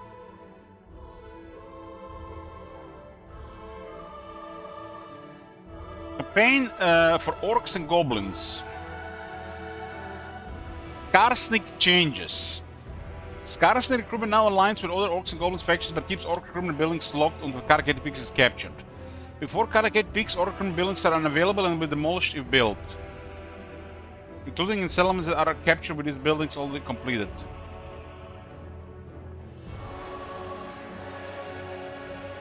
After capturing Karagate Peaks, Orc recruitment buildings unlock across all settlements, enabling local Orc recruitment. Losing Karagate Peaks demolishes these buildings again. Landmark rebalance. The Karagate Peaks landmark no longer provides exclusive recruitment but has enhanced effects across all its 3 levels. It was really shit for Skarsnik, so I'm hoping now it's great. Not mentioning about Night Goblins whatsoever.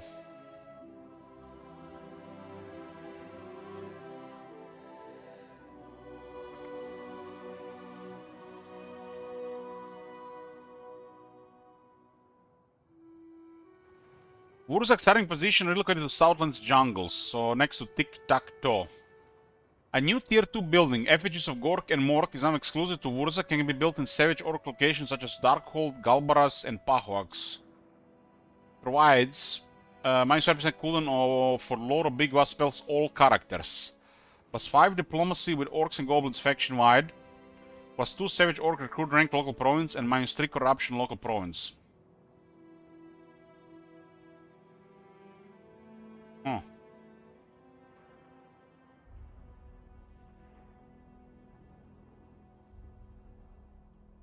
Exclusive to Dark Savage Orc locations, huh?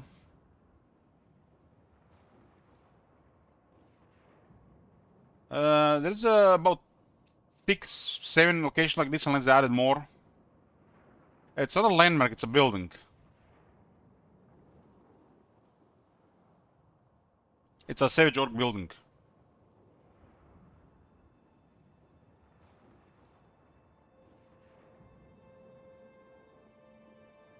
If Wurzak has a true profit effect, it also increases wins of magic capacity by +5.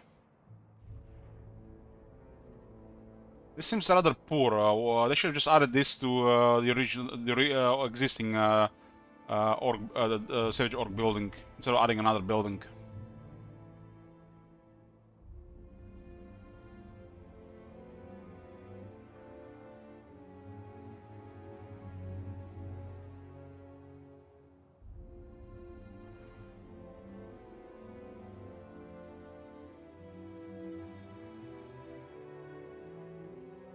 This is actually all on this? Oh, hold on. This is actually all connected to this building.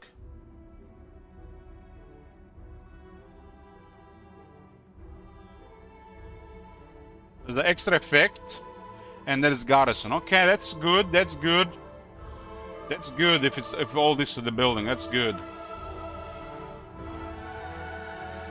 So basically, it's in a Savage Orc location. If you guys don't know what this is, basically, I'll show you where this is. This is really good if it's all in one building.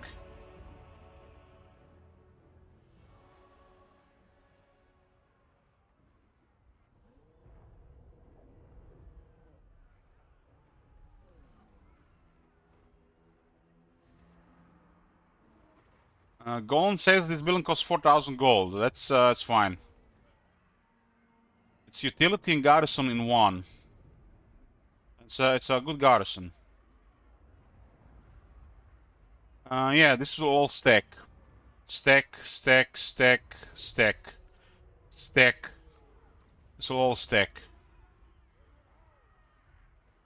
Otherwise, why would be the point of only +5? Of course, this thing stack.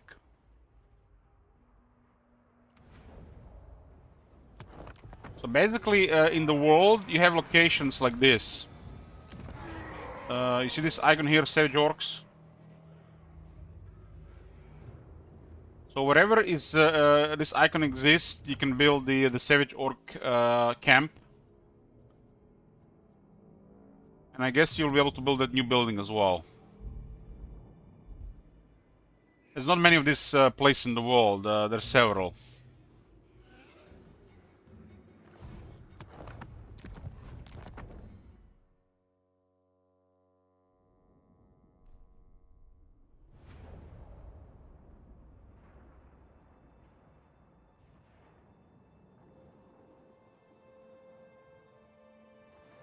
Savage Orc locations. I guess every province that has a Savage Orc location.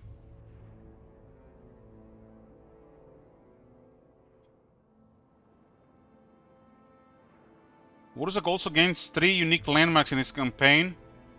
Bone Nose Idols, Quetzalcoatl, Bonwood Totem, Springs of Eternal Life, and Iron Pens and Stormhenge.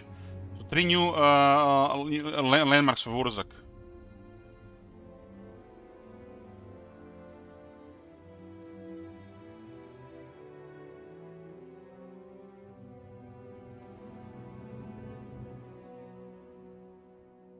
Curious to see what these are.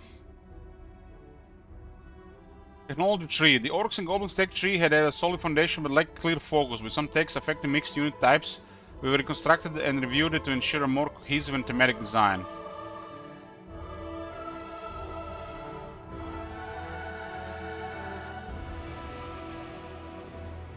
Heavy metal is still here.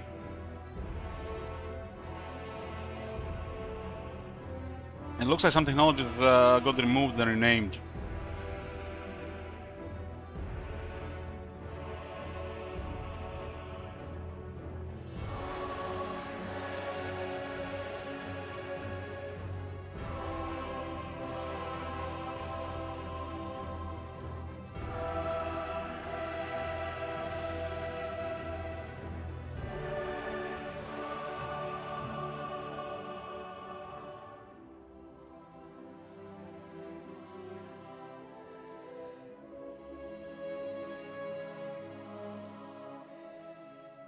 There seems to be more technologies as well.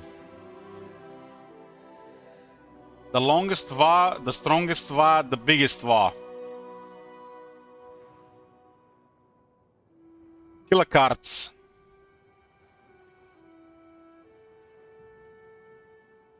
Oh, what do we have here? Remember, these characters exist. Most Orcs and Goblins skill trees have been reworked, adding unique skills to characters and unifying teams across similar lords and heroes while preserving their individuality. Goblin Great Shaman. They added extra skills.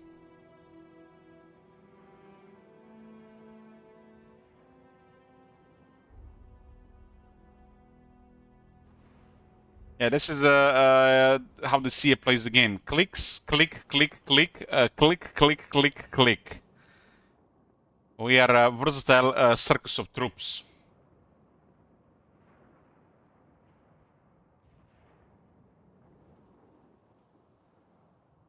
Raider, Looter, and Ravager are still in there. Oh my god, that's some of the worst skills. Looks like no rework for this shit here. Maybe they increase the values.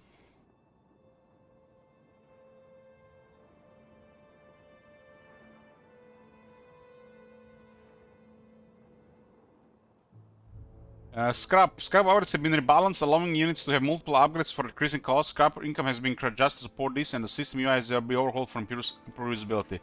This was the most wanted change. This was the most wanted change. So I'm glad this got improved. Scrap system was shit, man. You're barely getting enough scrap. And you could only just focus on some things, and some units were just way too expensive. So I'm glad this has been improved. It's definitely gonna be more fun with more options and making some units even stronger. Instead of more units stronger, or just very few units stronger.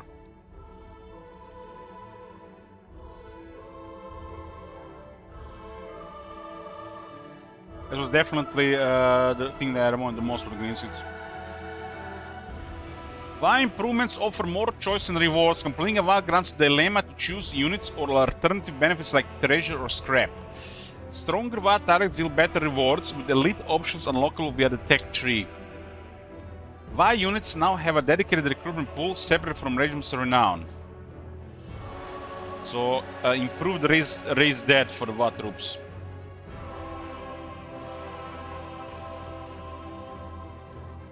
Buildings. Recruitment tiers for Orcs and Goblins units have been adjusted to a better line with their tiers. Goblins and Orcs now have separate building chains for clear progression. Hopefully they fix the pigs in the chariots.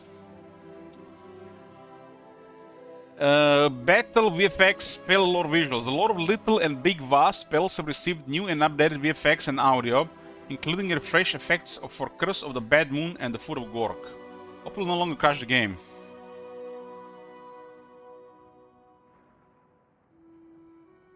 And the Foot of Gork looks awesome.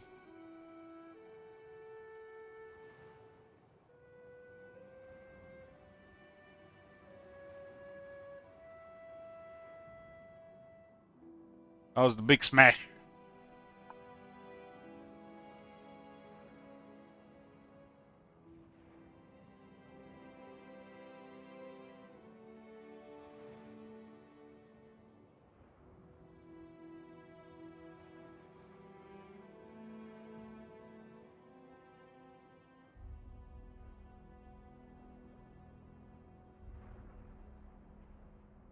Oh, this looks cool as well. Evil.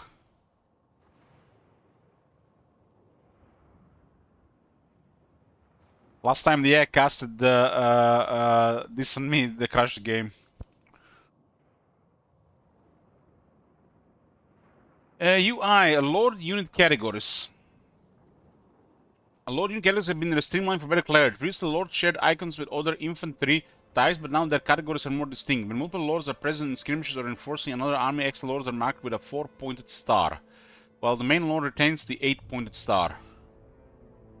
In example below, Skarking is the main lord and the war boss plus Grimgor are the extra lords. So Skarking is the main war boss of the greenskins. My bad, orcs and goblins. My bad, goblins and orcs. Denoted, my bad, night goblins and orcs and goblins. Denoted by a 1-point star, there's also a goblin Grey Shaman using a little VA spell icon, clean identifying him as a wizard.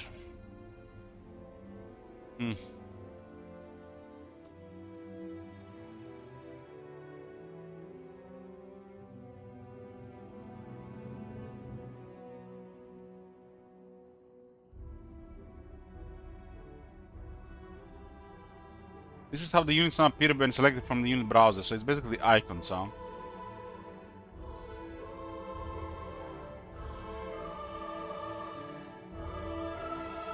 What about squigs, trolls, and giants? They're still fighting for their rights.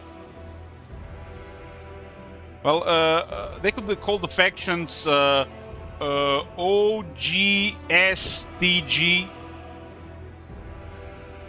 and I could put like a the flag of the faction with the gray, all the shades of gray and green, and black.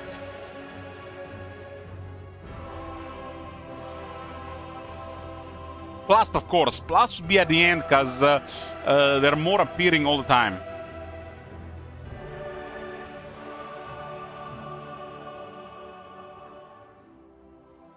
I'm not sure what the hell is this, but it doesn't fit with the rest. The gray in the back looks terrible.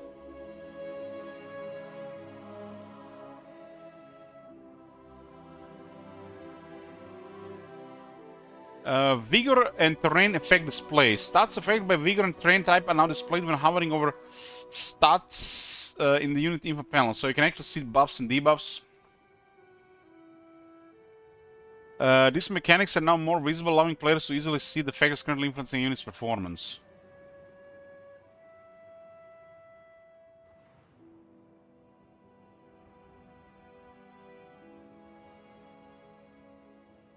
So Giant loses 8 speed in the forest.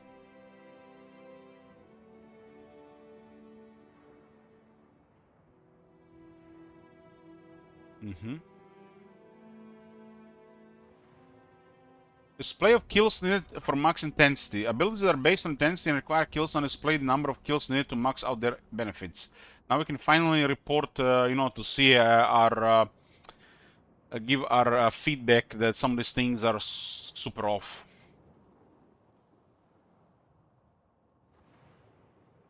The blood tell, incoming healing modifier plus healing modifier. Effect density increases with each kill made by the unit. 150 kills. It's a 50% healing buff.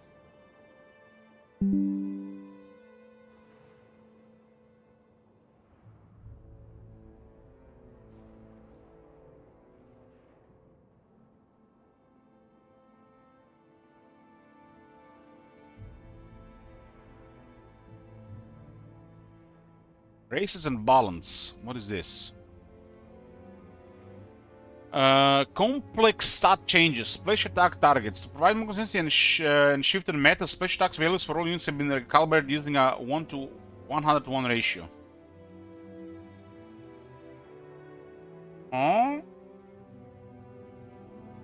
For every 100 weapon strength a unit has, they gain additional splash attack target rounded to the nearest whole number. Wow.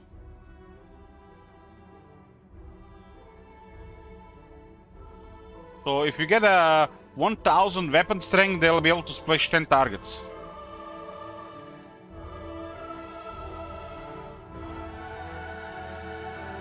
I think this is a really good change. Because like a Dread Saurian can start at 700, but it can go over 1000 weapon strength.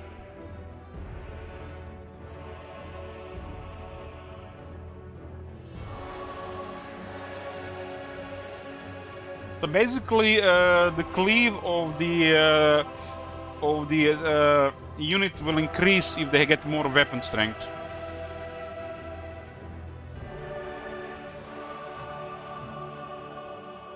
This is a very good change, at least on paper. We have to see how it's gonna work in the game, if it's gonna even work.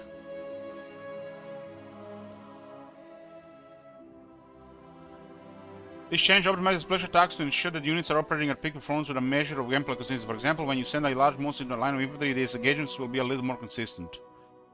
Shaded collision attacks. The collision attacks profiles of multi-entity shaded units have been improved from 1-1 to 2-2. This means that the shaders will now divide their total weapon strength across 2 targets when making a collision attack. This change has the most impact on higher tier chariots and should enhance the performance difference between chariots with multiple entities across all tiers. Well, that sounds good. We'll see how it's gonna be in the game.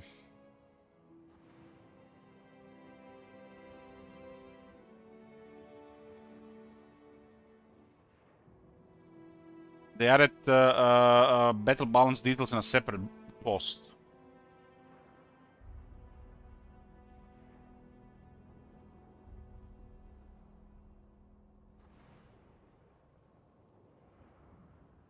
Modding, skip that.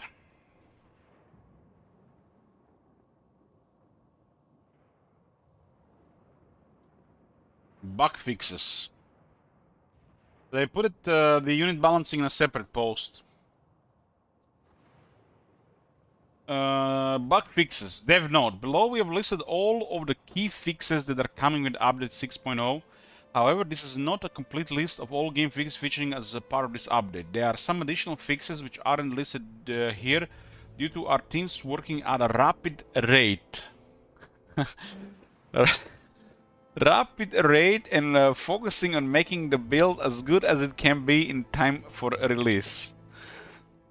I guess because they're working at such a rapid rate, some of these things, you know, they are done so rapidly, they don't even work until the next update. If you have previously reported an issue over on our back forums, it may be that you see it acknowledged as a fixed before you see detail here on the patch notes. I want to thank everyone right across our community for helping us to squash as many bugs as we have this year. If you encounter any issues with this update, please do help us fix them by reporting them to our official bug forums here. We did report the bug with the Chaos Wars. I wonder if they fixed that one.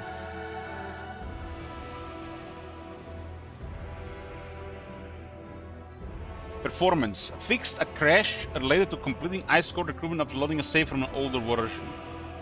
Fixed an issue where when running the game in window mode, minimizing and reopening the game would crush the game window to reset to the center of the screen. Campaign. General and gameplay. Fix several issues with the objective in Malakai's The Skaven scheme, which required the player to use the Spirit of Grung ability 5 times. Fix an issue where dwarves will receive certain post-battle captive bonuses when capturing a settlement. Fix an issue where Balsagel's armies will still receive arcane essays when fighting battles without any wizards in the army. All Ogre Kingdom factions are now immune to trespassing penalties. Ooh. Fix the bug that disbanded the entire Va army when the player disbanded the first unit. Yeah, I have encountered this many times. The mighty standard version between Khorne factions and diplomacy has been removed to better align with the intended design. Fix an issue where the gold wizards will not apply the extra winds of magic capacity when embedded in an army while playing as Balzagelt. Fix an issue when Ungrim Iron Fist would receive 2 missions to capture an enemy settlement at the start of the game. When entering a settlement, Ripan's the Lionesses armies no longer receive the water supplies effective they're already immune to desert attrition. Example from the building effect. I played the Ice Court in one of my very first campaigns of Realm of Chaos. I tend to stay from Kislev just because Kislev, Prague, and Energrad are still 10 slot, and I just would be complaining too much about it.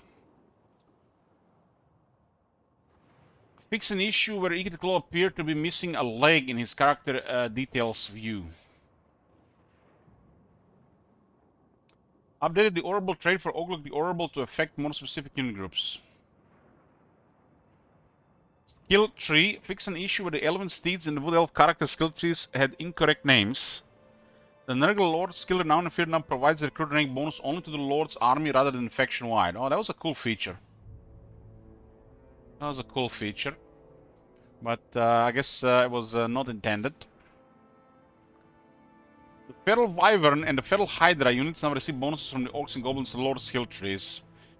I guess they have to reward the Tomb Kings for the Casket of Souls to also release bonuses on the skill tree, because all the units supposed to release a bonus from battle skills.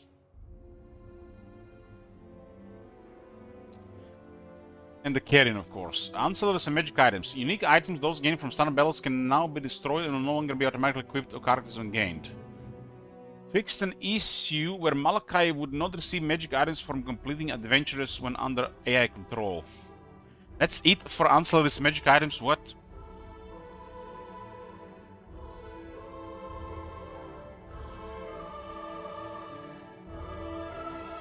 Toka says, I missed most of the start. A little summary of thoughts so far, hope not.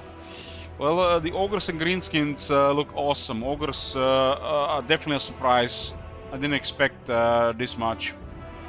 Well, Khorne looks meh as expected.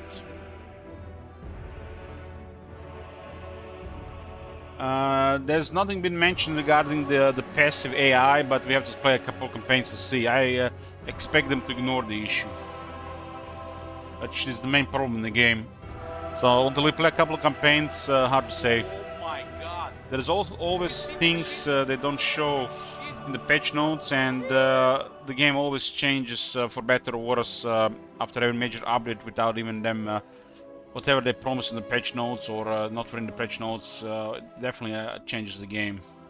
You have to play several campaigns to see any changes. Hey Priest, thanks for what's that, 6 years? Fix an issue where Loon Lancer could be renamed in campaign. Fix an issue where Empire politics dilemmas using male pronouns would incorrectly assign female characters as possible targets. Rename the Kislev Walls building to Stanitsa defenses to avoid confusion, as it does not actually provide walls to the settlements. Battle, general and gameplay. Fix an issue where chariots and some other entities were being hit by the same projectile multiple times, taking more damage than intended. Didn't they fix this already? Fix an issue where certain units, including Bull, Centaurs, Norscan Giants, and others, did not receive the 20% movement buff and debuff when moving to trees, in cases where they were marked to do so. Fix an issue in Archeon's quest battle, Slayer of Kings, where a capture point appeared in the battle when played in via the campaign. When are they gonna fix the issue of the Slayer of Kings itself? Fix an issue where units that broke the gate would remain idle instead of entering the settlement. Fix an issue where AI melee units would force path through archers on walls and become stuck, repeatedly switching between re-engaging and moving to a point. Melee units will now keep fighting if engaged on the wall. That seems like a big issue. There's also an issue where when the AI settlement attackers units enter the fort, they would return to attack the players' units on the wall that are focusing on capturing the victory points. Behavior of flying lords has been slightly changed. They will now be more likely to attack in melee if they are the last unit standing under fire. Resolve the issue where missile infantry would engage in melee if they didn't have a clear line of fire, or when they fire targets outside of range and accidentally entered melee with another unit. Fix an issue where the air control Hawk Riders unit prioritizes attacking the player in melee mode instead of using its missile attack. Fix an issue where the air control enemy army of Tempelhof use invocation hack on its own units at the beginning of battle before taking any damage or even engaging the player. I hope they understand what's the issue with this. If the unit enters the battle with 75% damage, so not full health, and their health is for the battle capped at 75%, the AI don't understand they can't heal that unit unless it's a single entity. So for example, Grave Guard or Skeleton Warriors are 75, so they can go over 75. They keep casting invocation hack. That's the issue, and not maybe they fix that issue and not just for that run. Fix an issue where battering rams will get stuck when approaching the gates at extreme angles. One more, boys. Grimgor calls. A lack of Grimgor in patch notes, apparently. So, for that, boys, we're back. Unit stats are favored by fatigue are now displayed as modified in the unit information panel and the breakdown tooltips for relevant stats. Oh, that's cool. So as the units get tired, their stats will update, so it's no longer being visible, their buffs and their debuffs. Debuffs, actually. There's also an issue where the Dreadquake Mortar Artillery unit of the Chaos Dwarves was incorrectly showing that it fired in only a 180-degree angle, when it actually fires in all directions, 306 degrees. Lead Belchers can now attack buildings with their missile weapons. The wall breaker has been removed from Lead Belchers, so they can no longer destroy walls by striking them with their cannons. So what is this? A bunch of unit models fixes. Fix an issue where the yoke of the Slanesh Chaos Chariots was positioned too far back on the horse. Huh. Now I can finally use the Slanesh Chariots, boys. Fix an issue where Greatswords lack textures for the severed limb stumps. The geometry has been adjusted to ensure the texture is now properly applied. Fix the shield color of Eternal Guard shields to change according to the faction colors.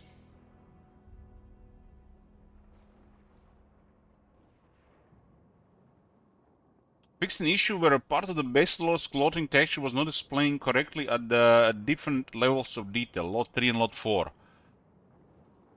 Fix an issue where the cloth on Zangros appeared black when viewed from too close. Fix an issue where the cloth of Pestigors appeared black when viewed from too close. Okay, this is just a bunch of stuff that we don't really care. Fix an issue where the black texture appeared on Sigvald's hair. Maybe Sigvald Portal gonna be magnificent now. This is basically just stuff on units and models that most of the people don't even ever notice. Makes you wonder who's even importing this stuff. Maybe the modders.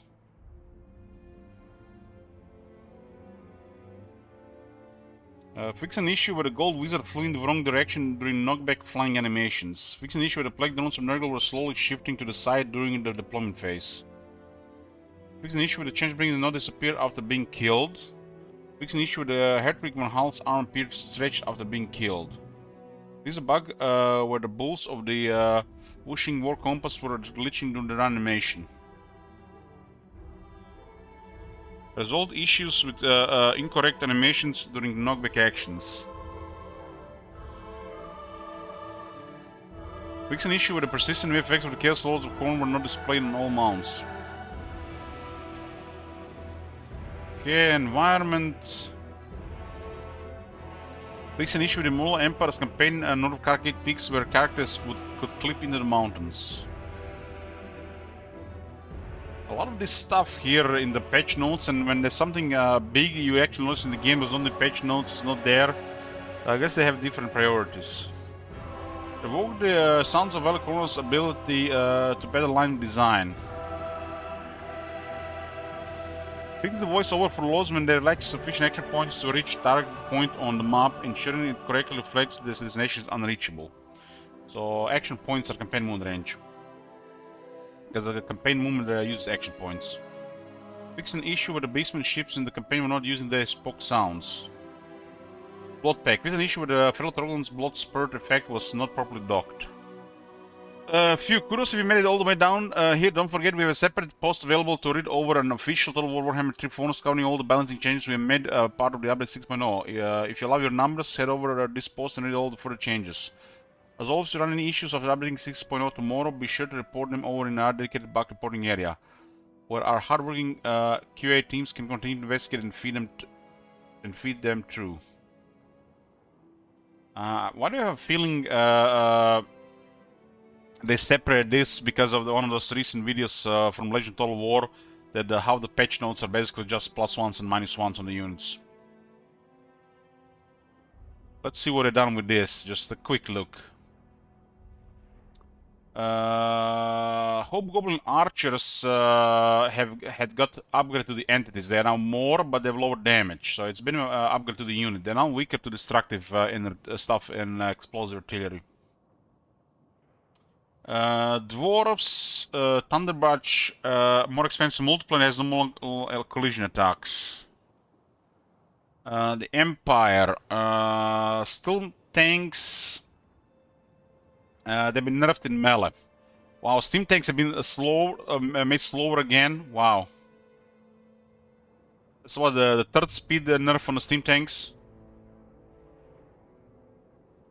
Oh, this is a big nerf to the steam tanks. Big nerf. Steam tanks are way slower now. Why such a big nerf? Same for the land ship, more immobile in melee.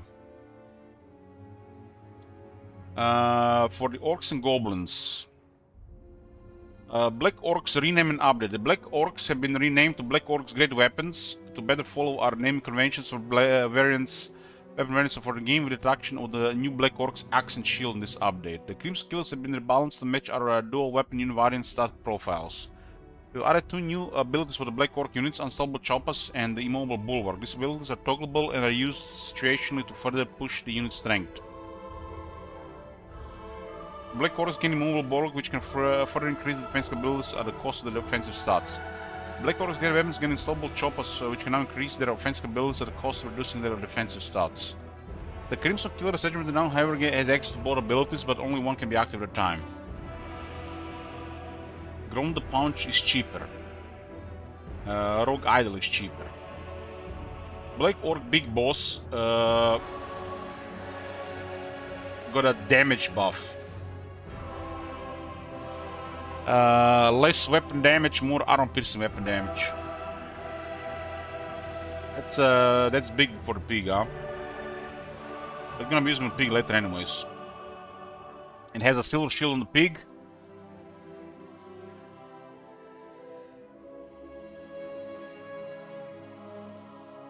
Changes to cleaves a bit, but hard to know what it means.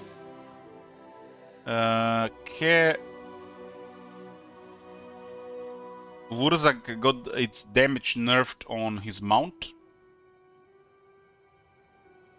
Lost the AP. It's actually a terrible damage on the pig. It's weird.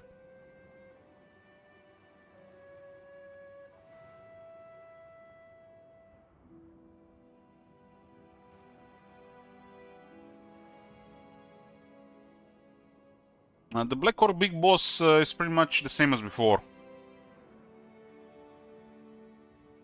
Because you'll be using a pig anyways. You just get that access to damage earlier. And this is strange. Wurzak lost most of his damage on his pig. He's not even supposed to be being on the pig. It's usually just go after units that can defend themselves. Big change on the Crimson Killers. They lost some attack, but they get a massive defense increase. Massive defense increase. The Black Orcs used to have a really bad melee defense. Now they have a godly melee defense compared to what they used to be like in the 20s. The Crimson Killers have gotten quite a damage increase. And a massive defense increase.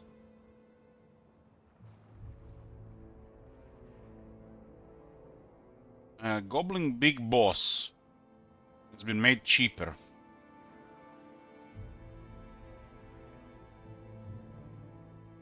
Slight damage increase, slightly better attack at the cost of a little bit defense. Really cheap on the Goblin Big Boss.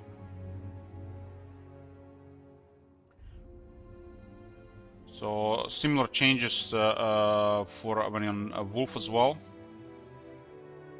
and the Spider. Much higher mass on the Spider, on the Giant Spider. Goblin Wolf Chariots made cheaper. Orc Shaman also lost most of its damage on the Warboar, same as the Wurzak. Orc Warboss have Silver Shield. Orc Warboss on the Warboar has lost 1 defense, but again better shields and also lost a lot of damage. Big nerf to the Orc Warboss on the pig.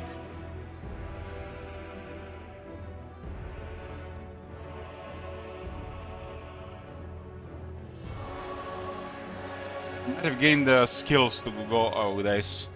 Orc Warboss can now be mounted on a chariot.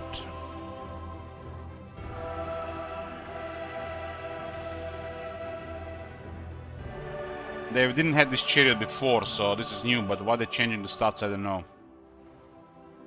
But that's, the stats were pretty shit before, and they're poor after. Black Orc great weapons. I mean, it looks like they got a buff. They got a buff. So, Black Orc's better than before.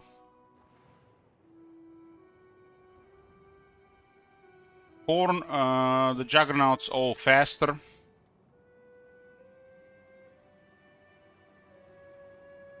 Lots of upkeep changes.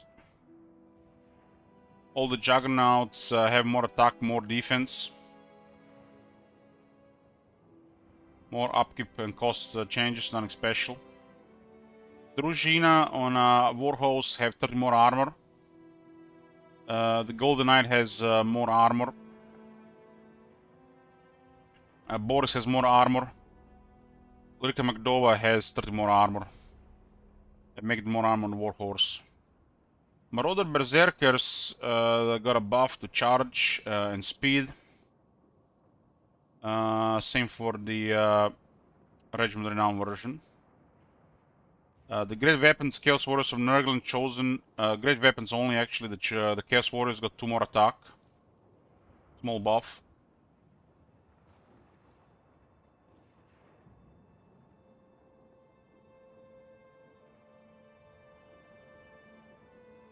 What do you mean, Joy, it's multiplayer only? Something on me or something for else? It's the Chariot is multiple only. I didn't even know that.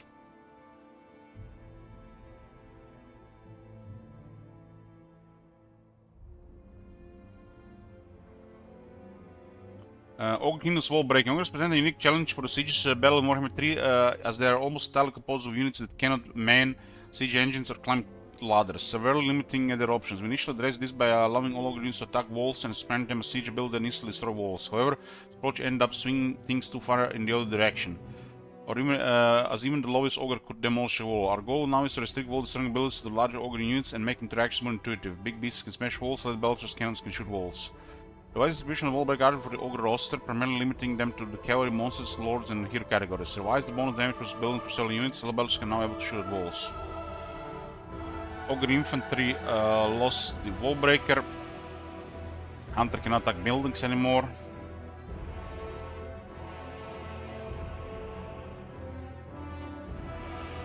Stonehorn against another 5 missile resistance. Because it is easy to shoot down. Lower damage against buildings.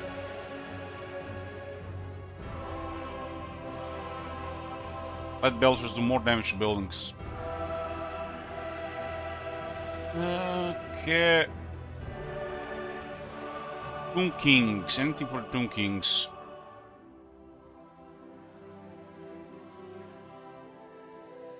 They nerfed the Necrosphinx of Usek by 2 attack.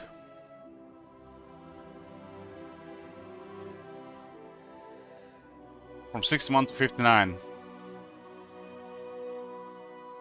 Arkan's ghouls have got a big damage increase. Double their AP. That's big.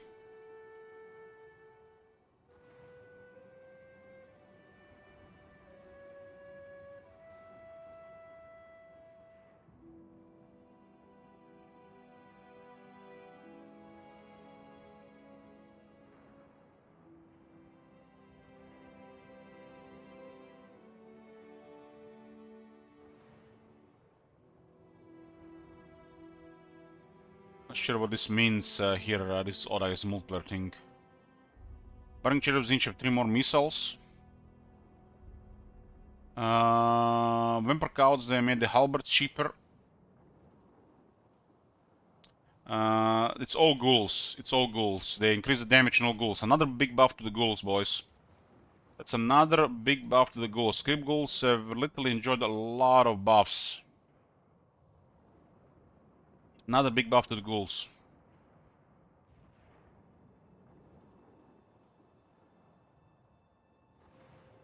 Great weapons look like all Chaos Warriors. Great weapons get 2 more attack.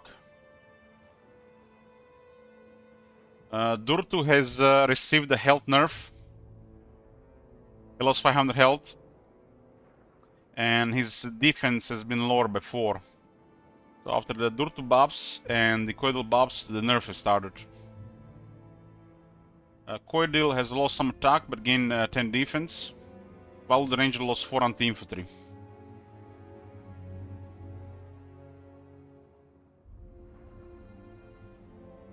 This is for the abilities.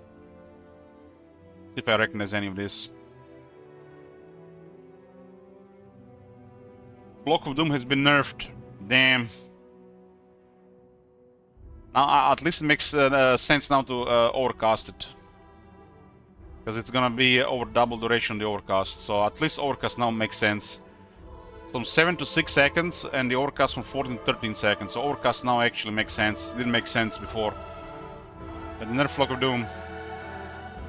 You know, when the peasants know that Flock of Doom is powerful, you know, it starts being used.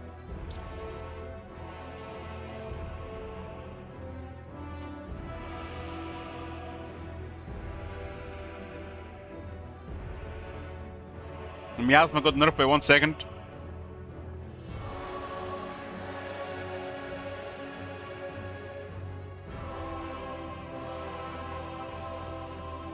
Gazemore has a single objective, single projectile in the form of a pair of eye bolt. It's kind of like an Ember Spear on the Gazemore.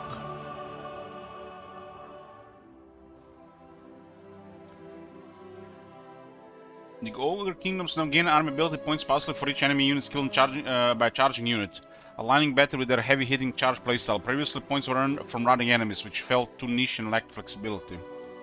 Gluttony also goes to 1 use, and Stoneshaker to 3 uses.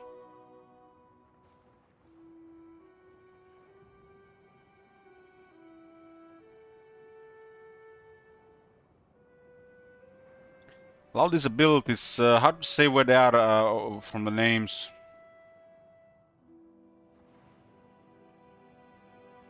There's hundreds of these abilities in the game. Warpaint of Wurzak was a 5 physical resistance buff and 35 range. It's now 55 range and 10 resist. That's big.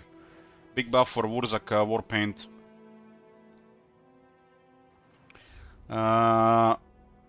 Opportunistic Murderer, the sneaky, the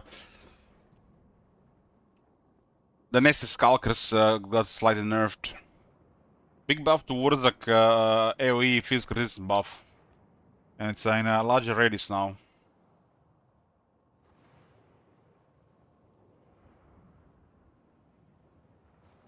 Charm Shield has 25 missile block instead of 24.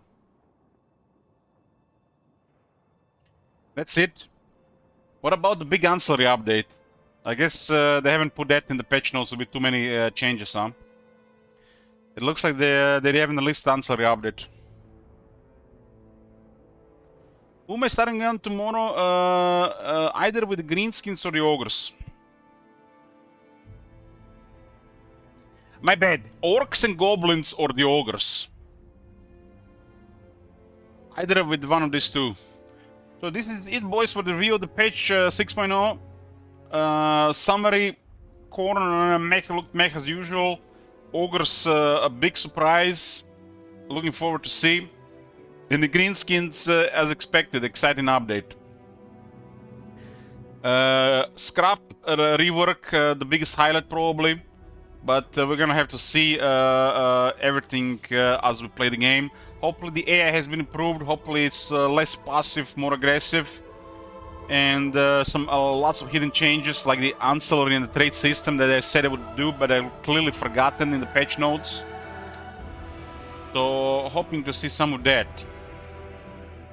Some of the changes seem strange, but you know, it's always stuff like this. This DLC seemed like to look really underwhelming, just whose factions is that they're changing, but hopefully what comes together with it is bring some new changes and surprise to the game. So yeah, we have the Gorse campaign, but we have to see how it's going to affect by the DLC, because this one is going very slow. And we'll be starting new factions, new campaigns. Starting with tomorrow. And the Ogre update looks good. Looks good, and I'm excited to try it. We'll probably do Ogres and the greenskins. There's some other stuff planned. But ultimately, we might just start a Calfrance campaign. I mean, what else there is in the game? Like, the Calfrance released together Band the Morning. So we can, you know, paint the Empire and experience the new Empire with all these new factions around. Back and forth start. No, we're not gonna sell out stream this month. I was planning one, but I changed my mind. The sellout stream will be probably next month or in February.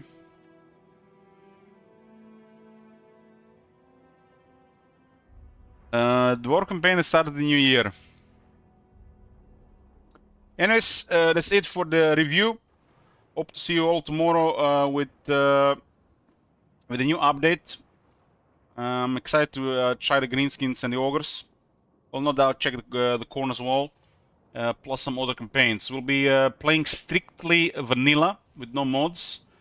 But if we see they haven't done nothing regarding the AI passivity, We'll be switching fast back to the fixed AI with the mods, because this issue with broken AI for over a year is unacceptable.